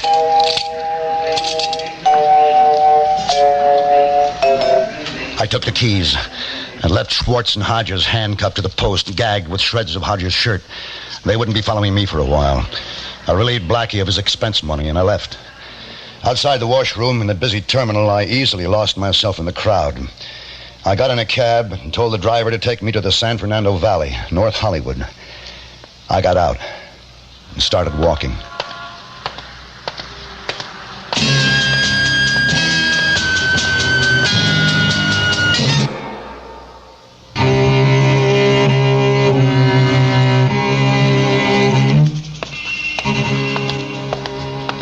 By this time, I was sure that Schwartz and Hodges had the alarm out for me. Not only the LAPD, but the county sheriffs and the highway patrol would be alerted. I needed somewhere to hide out and quickly ducked down a side street. I had no destination, just kept walking. And then in my aimless path, I spotted a for sale sign planted in the brown, overgrown yard of a small frame house with a shake roof and plastered salt and pepper stucco. It was exactly like 1,000 others in the valley, only unmistakably vacant. I kept on walking, for the idea grew. Not far away, I came upon a supermarket. I bought a big bag of supplies with practically the last of the money I'd taken from Blackie. Canned foods, 6-pack of beer, can opener, and 2 heavy, full-sized beach towels. I had a phone call to make. The number I'd gotten off the cart at Rothsman's just before I'd been picked up. There was a payphone at the gas station on the corner.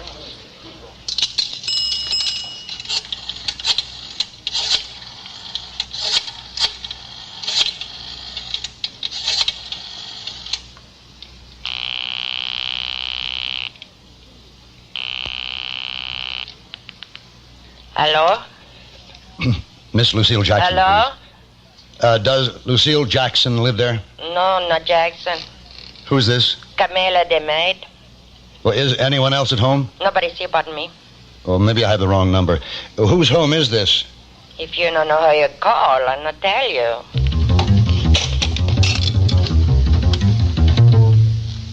Another dead end. Still no way to reach Lou. I had one more call I could make and had another dime ready when 2 highway patrol units rolled into the parking lot. As casually as I could, I took my bag of groceries and backtracked the exact route I'd taken before to the vacant house I'd seen. Dusk was falling and I could see no one who might see me, so I checked the doors and windows. It was locked up tight. What was a little breaking and entering after what I'd been through, I waited a few minutes to be sure no one had heard me and climbed in through the broken kitchen window. It reminded me of my plane crash dream, only in reverse. This time I had to get in, not out. I sat on the cold floor well below window level and opened a can of beans. I ate them cold from the can with my fingers and washed them down with a warm beer. Exhausted, I wrapped myself in the 2 beach towels and started to drift off.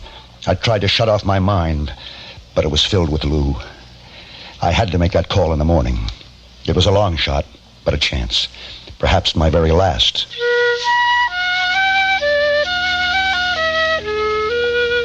I waited until noon the next day before leaving the house. At that hour, the neighborhood was empty and the supermarket crowded. I used the same payphone as before. This is Miss Hendon, business office. May I help you? Yes, I think there's an error in my bill. There's a charge of $7.70.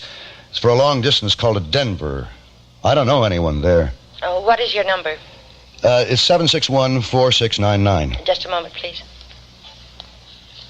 I don't see it listed on your account.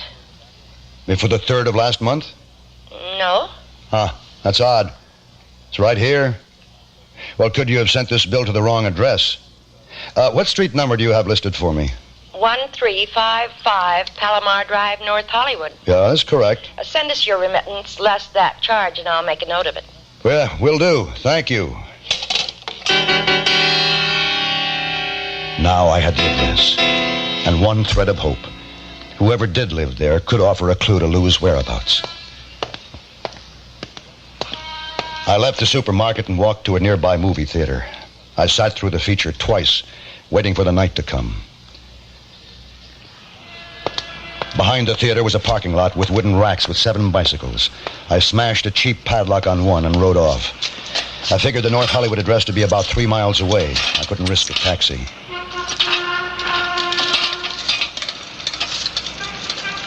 I pedaled along, keeping away from the main, well-lighted, heavily traveled streets. At an intersection, a black and white patrol car pulled up alongside me. And the cop driving gave me a curious look. Saving gas? My wife says I'm getting fat. Oh, you're going to be stiff tomorrow. I already am. Hey, you should get a reflector so you don't get run down. I watched him pull away and turn the corner. Luckily, Palomar Drive was nearby. I left the bike behind some camellia bushes. The house was a small Mediterranean-style villa set back in a lawn dominated by green trees. I walked up the shrub-lined drive which curved in a sweep to the door. From the drawn shades, I saw the soft illumination of lights. At the door, I adjusted my jacket and then rang the bell.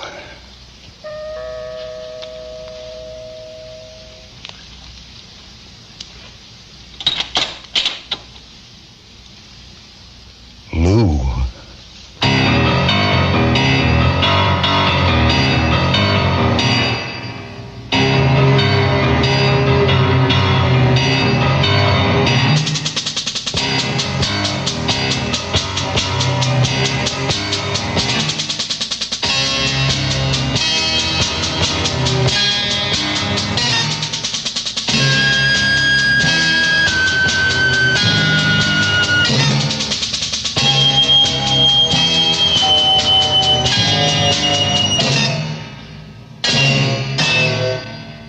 Tomorrow at this time, rest your eyes and listen here to this week's continuing study in suspense, 4th of Forever.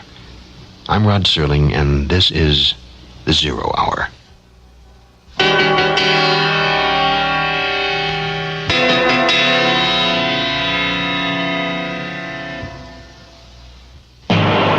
You've been listening to the Hollywood Radio Theater's presentation of The Zero Hour. Heard every weekday at this time. Rod Serling is your host. 4th of Forever was written by Bill S. Ballinger. John Daner is Marius, and Susan Oliver is Lou. Featured in the cast are Lou Krugman, Byron Kane, Brett Morrison, Jay Novello, Sam Edwards, Jerry Fogel, and Virginia Gregg. Zero Hour is produced and directed by Elliot Lewis. Jack Myers is executive producer. Rochelle Sherman, associate producer. And Kim Weiskopf, story editor.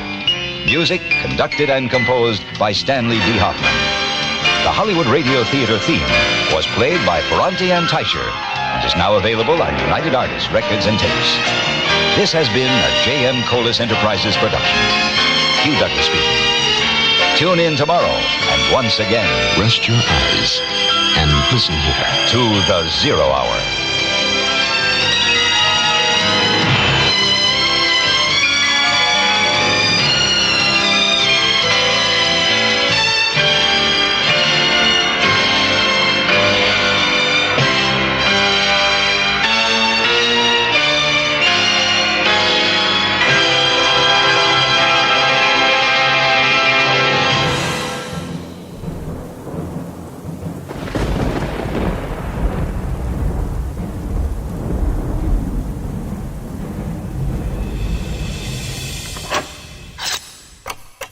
If you or someone you know is struggling with depression, dark thoughts, or addiction, please visit the Hope in the Darkness page at WeirdDarkness.com. There, I've gathered numerous resources to find hope and solutions. For those suffering from thoughts of suicide or self-harm, there's the Suicide and Crisis Lifeline, as well as the Crisis Text Line. Both have trained counselors at all hours to help those in need, and the page even includes text numbers for those in the U.S., Canada, United Kingdom, and Ireland. Those struggling with depression can get help through the 7 Cups website and app, and there's information for anyone to read more about what depression truly is and how to identify it through our friends at ifred.org. There are resources for those who battle addictions, be it drugs, alcohol, or self-destructive behavior, along with help for those related to addicts. The page has links to help you find a therapist or counselor, to find help for those who have a family member with Alzheimer's or dementia, help for those in a crisis pregnancy, and more. These resources are always there when you or someone you love needs them on the Hope in the Darkness page at WeirdDarkness.com.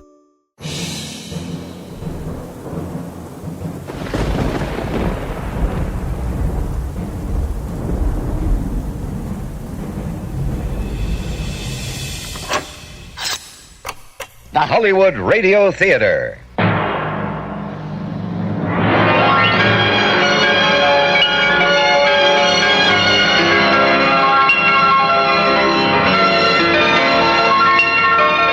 Every day at this time, Monday through Friday, a J.M. Colas Enterprises production, the Hollywood Radio Theater presents an unusual tale of mystery and suspense. Every week, Monday through Friday, the Hollywood Radio Theater presents... I'm Rod Serling. You're listening to the Zero Hour. Rest your eyes.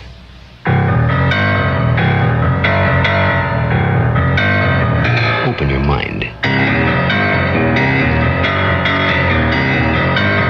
Exercise your imagination. This week, Bill Escalager's study of a deadly obsession. 4th of Forever. Starring John Daner. And Susan Oliver.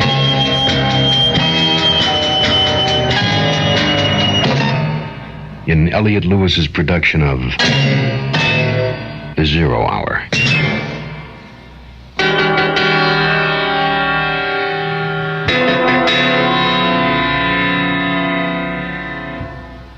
James Marius and Lou Jackson have a date with destiny. But first they have some matters to settle. Marius is a wanted man. The police know his general whereabouts. Warren was shot in the back of the head, and a matter of a second gun. This date with destiny was assured before they'd ever met. James Marius and Lou Jackson, star-crossed from the beginning. 2 people slated to make both sides of a single decision, hinging on a third party. 4th of Forever concludes right after this word.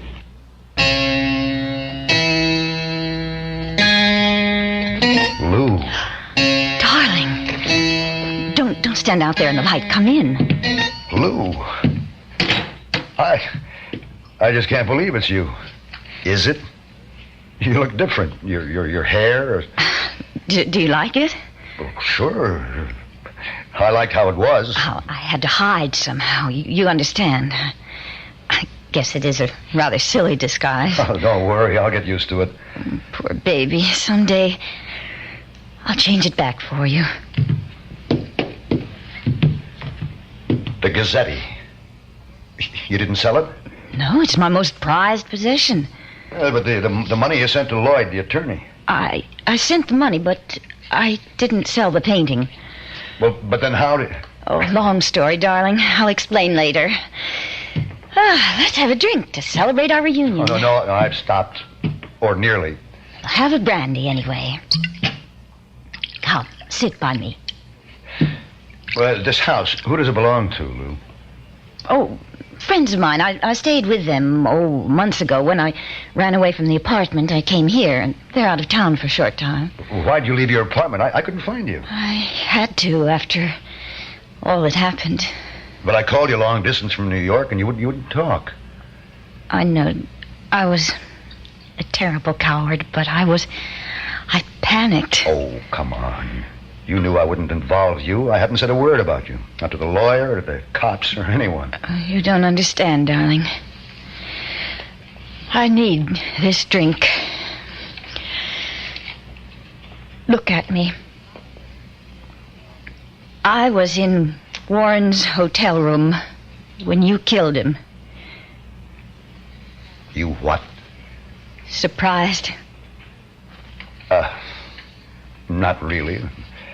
From what the papers said or didn't say, and in jail. Well, tell me what happened. All right, darling. After you left the airport for New York, I felt I'd talked you into it. You didn't really want to rob Warren. I'd made you take all the risks. I felt it was my place to be with you, so I caught the next flight to New York. But you didn't know where I'd be staying? No, I just thought, well, I'd find you eventually at the Park Hamilton. I went up to Warren's suite about 11 sometime, a little after, but you were already inside. The side door, the one to the bedroom, was open, so I went in, and that's when I heard shots in the living room. Well, I dropped my gun. Yes, you did. But I picked it up and took it away so the police wouldn't find it. Oh, they didn't need to. My bloody prints were all over the place. And as long as Warren was dead, I opened his briefcase and took what was in it. $65,000 in cash and about $40,000 in negotiable securities. What? We were in up to our necks already, and we needed that money to get away. I used some of it to hire Ethan Lloyd. Yeah, well, anyway, you took it, huh? Yes. Warren was dead. I didn't know you'd been hit, so I went to the airport to wait, but you didn't show up. I caught the next flight home, and in the morning I read that you'd been wounded. Poor baby. What happened to the gun? Oh, right now it's somewhere at the bottom of the East River. Is there anyone else here? Not right now. Can I stay here a few days until we can get away? Oh, no, it would be too dangerous. The maid'll be here in the morning, and people could drop in unexpectedly. But I did stay the night. At dawn, well before the maid came to work, Lou made breakfast. It was like old times, nearly, as she smiled at me across the table. But the mood was broken when we began discussing a plan of escape. Once you're in Mexico, it'll be easy to get somewhere else far away. And wherever it is, I'll meet you there. Lou, I can't make it without you. Come with me to Mexico City. Oh, I want to, darling. I want to very badly, but the securities, they're so difficult to exchange abroad. Don't forget, we'll have to live in South America or Europe. Marius, you have to get away today. Darling, it's the only way. I'll meet you later. More coffee? Yeah, thanks. I'll need a passport. I can get a phony one in Mexico, but it'll cost. How much? When I was flying there, I think the going price was a couple of grand. Aren't you glad I have the money now? That's a lot of cash to carry around. Well, you're right. I'll need a gun. I had one, but left it in the house where I've been hiding out. Too risky going back there now. What'll I do? There's one around the house here. They keep it for prowlers. I'll get it for you. Lou came back to the kitchen and took the gun from her purse. She laid it in my hand, but I wasn't watching. I couldn't help but see, when she opened the purse, several neat packets of $100 bills. The gun fit snugly in my palm. It was a small, snub-nosed .32.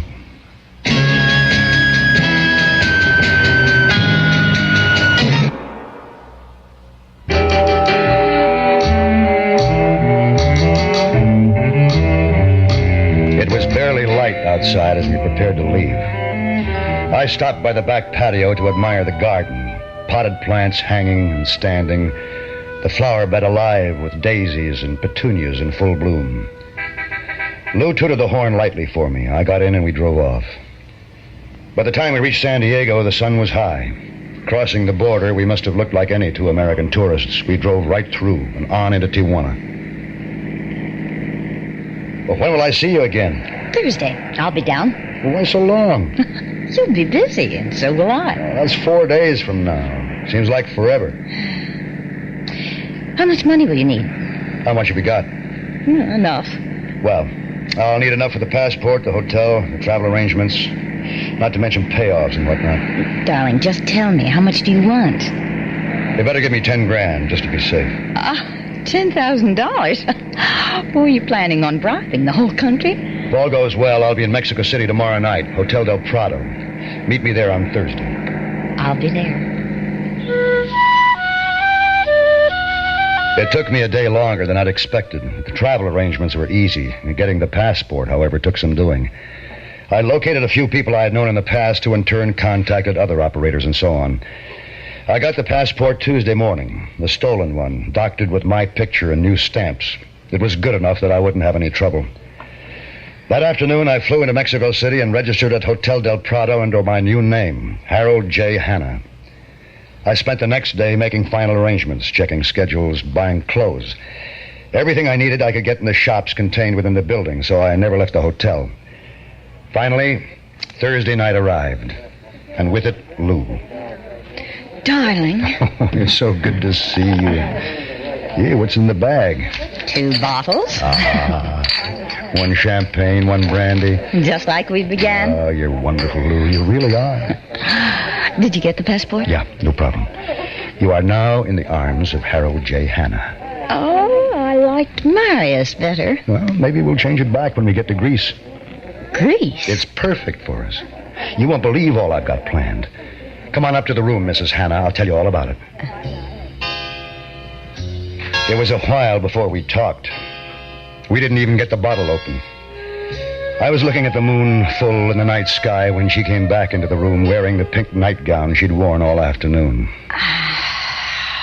Tell me about Greece, Marius. You don't sound thrilled. Lou? Yes, darling, I'm listening. Yeah, well, it isn't Greece exactly. It's a tiny island off the coast in the Aegean Sea. Mixos. Sounds lovely. And I'm planning on us buying property there, settling down. I've already put in a bid on our old hotel. We could fix it up and work the tourist trade and have beautiful children. Marius. Now, there's an Air France flight from here to Paris. We connect from Paris to Rome and then on to Athens. I made reservations for 2 on the plane, leaving tomorrow. One for Mr. Harold J. Hanna and one for Miss Lucille Jackson. You have your passport? Yes, in my suitcase. Well, where is your suitcase? Oh, we must have left it in the lobby. It's in Los Angeles. I've been trying to tell you, Marius. But why? Darling, you must know. I love you. Well, then come with me tomorrow. I haven't cashed in the securities yet. These things take time.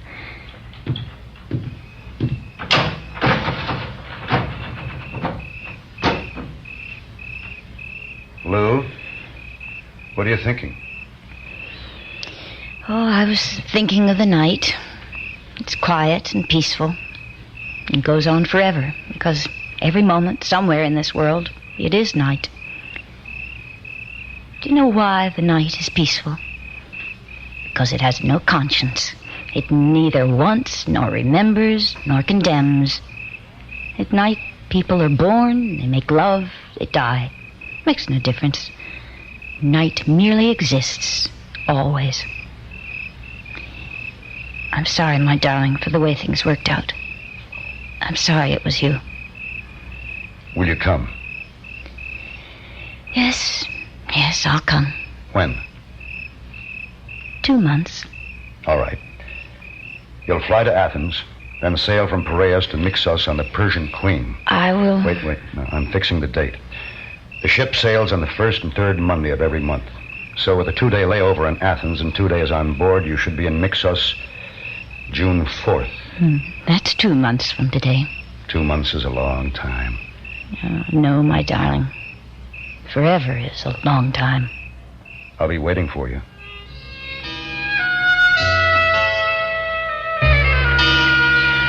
The Persian Queen stood offshore in the small port of Mixos. I stood on the deck, leaned over the railing, looking at my new home. I went ashore in a converted lighter. At the foot of the ancient stone pier was a taverna, an open-air establishment featuring a great gnarled olive tree growing right up through the rock.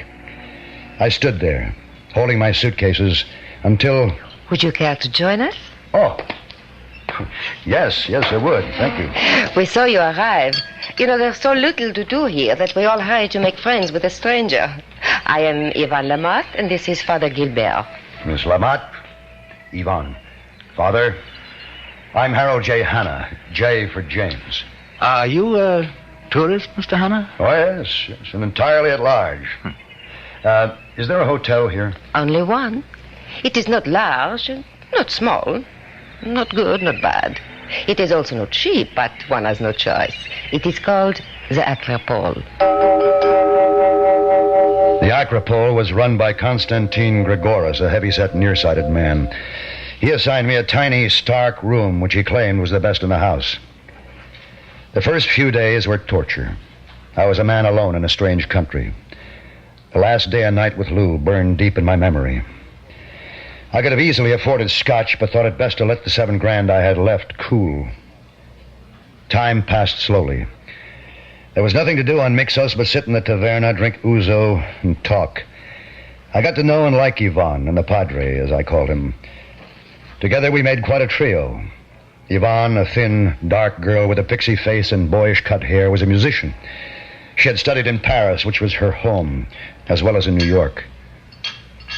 And so now I am in Mixos because it does not take so much money. Was there a music school here? No, there is nothing here. But I practice to compose music, which is not bad. Padre, what's a Roman Catholic like you doing on a Greek Orthodox island like this? Well, I have a calling, Harold. Including Miss Lamotte, there are 8 members in my parish. Are you British? Yes, my home is... was England. I miss it.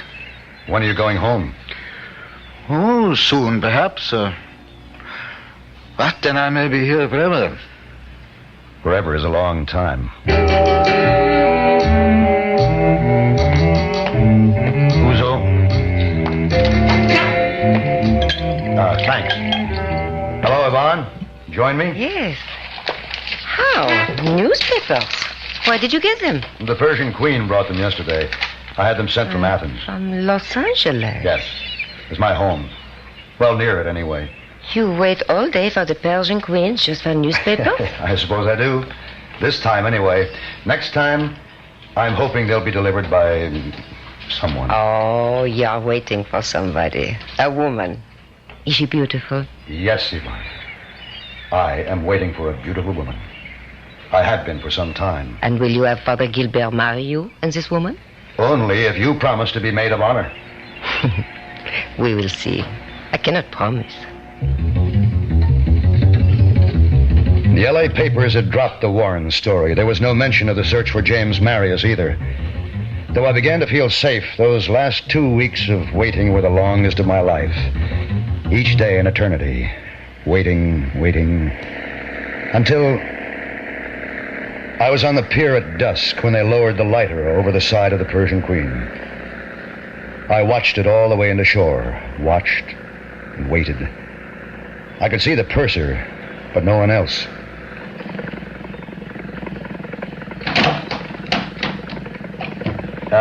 Did an American woman get on a Piraeus? No. And no one getting off at Mixos? No one. Here are your papers.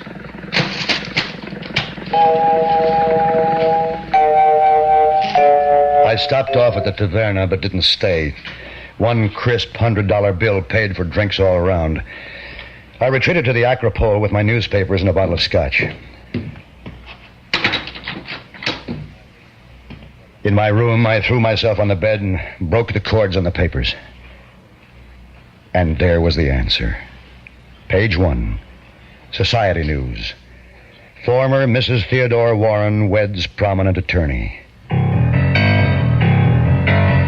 I stared at a 1,000-word picture of Ethan Lloyd and the woman I had known as Lucille Jackson. I didn't bother to read the article. I already knew the times and places. I guess I have known all along. I was just dumb enough to fall into it.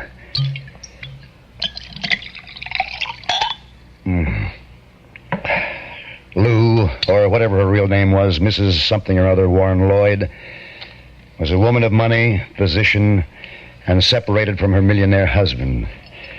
And she had a plan to hire a private detective, Rothman, to find a man of weak will and strong desire, James Marius.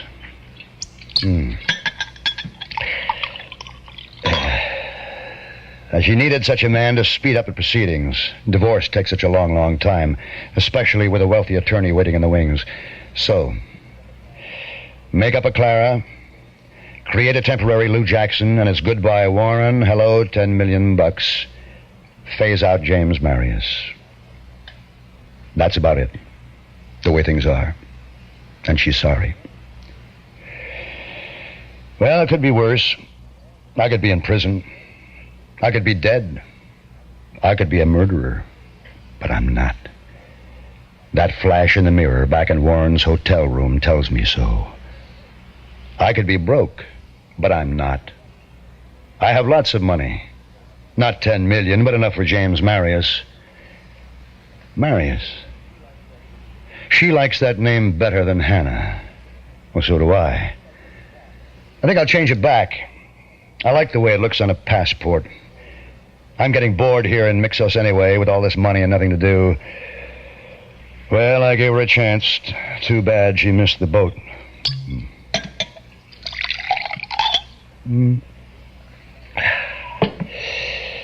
Too bad about the letter I have to send now to the Los Angeles police, suggesting they go to 1355 Palomar Drive and test fire the .32 caliber revolver they'll find under the Meyer lemon tree in a wooden planter. I think they'll find it's the missing weapon in the unsolved murder of Theodore Warren.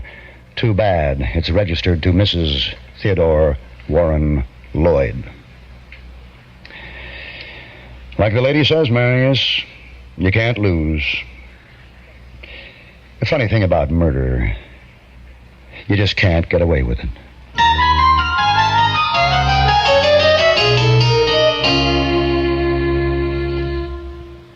That concludes this week's production of The Zero Hour, Bill S. Ballinger's Fourth of Forever. Next week, we'll begin another exciting dramatization of a tale of mystery and suspense. We'll tell our story in 5 days, at the same time Monday through Friday. So on Monday, rest your eyes and listen here to The Zero Hour.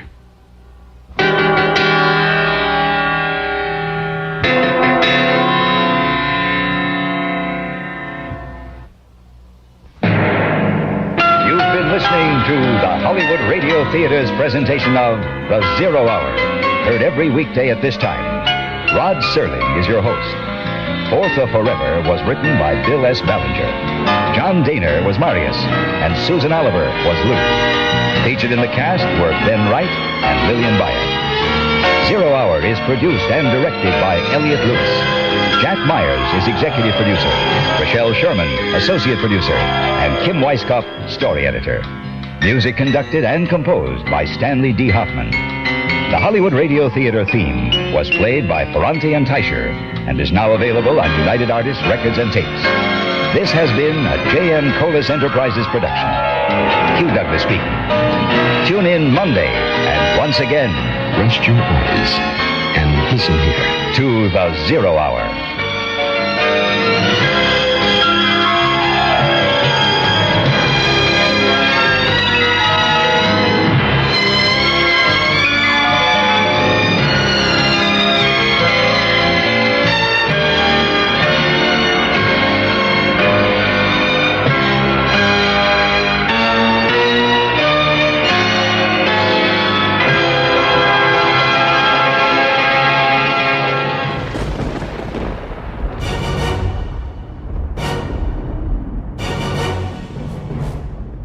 Thanks for listening. If you like what you heard, be sure to subscribe so you don't miss future episodes. If you like the show, please share it with someone you know who loves old-time radio or the paranormal or strange stories, true crime, monsters, or unsolved mysteries like you do. You can email me and follow me on social media through the Weird Darkness website. WeirdDarkness.com is also where you can listen to free audiobooks I've narrated, get the email newsletter, visit the store for creepy and cool Weird Darkness merchandise. You can find other podcasts that I host. Plus, it's where you can find the Hope in the Darkness page if you or someone you know is struggling with depression, addiction, or thoughts of harming yourself or others. You can find all of that and more at WeirdDarkness.com. I'm Darren Marlar. Thanks for joining me for this episode of Weird Darkness's Retro Radio.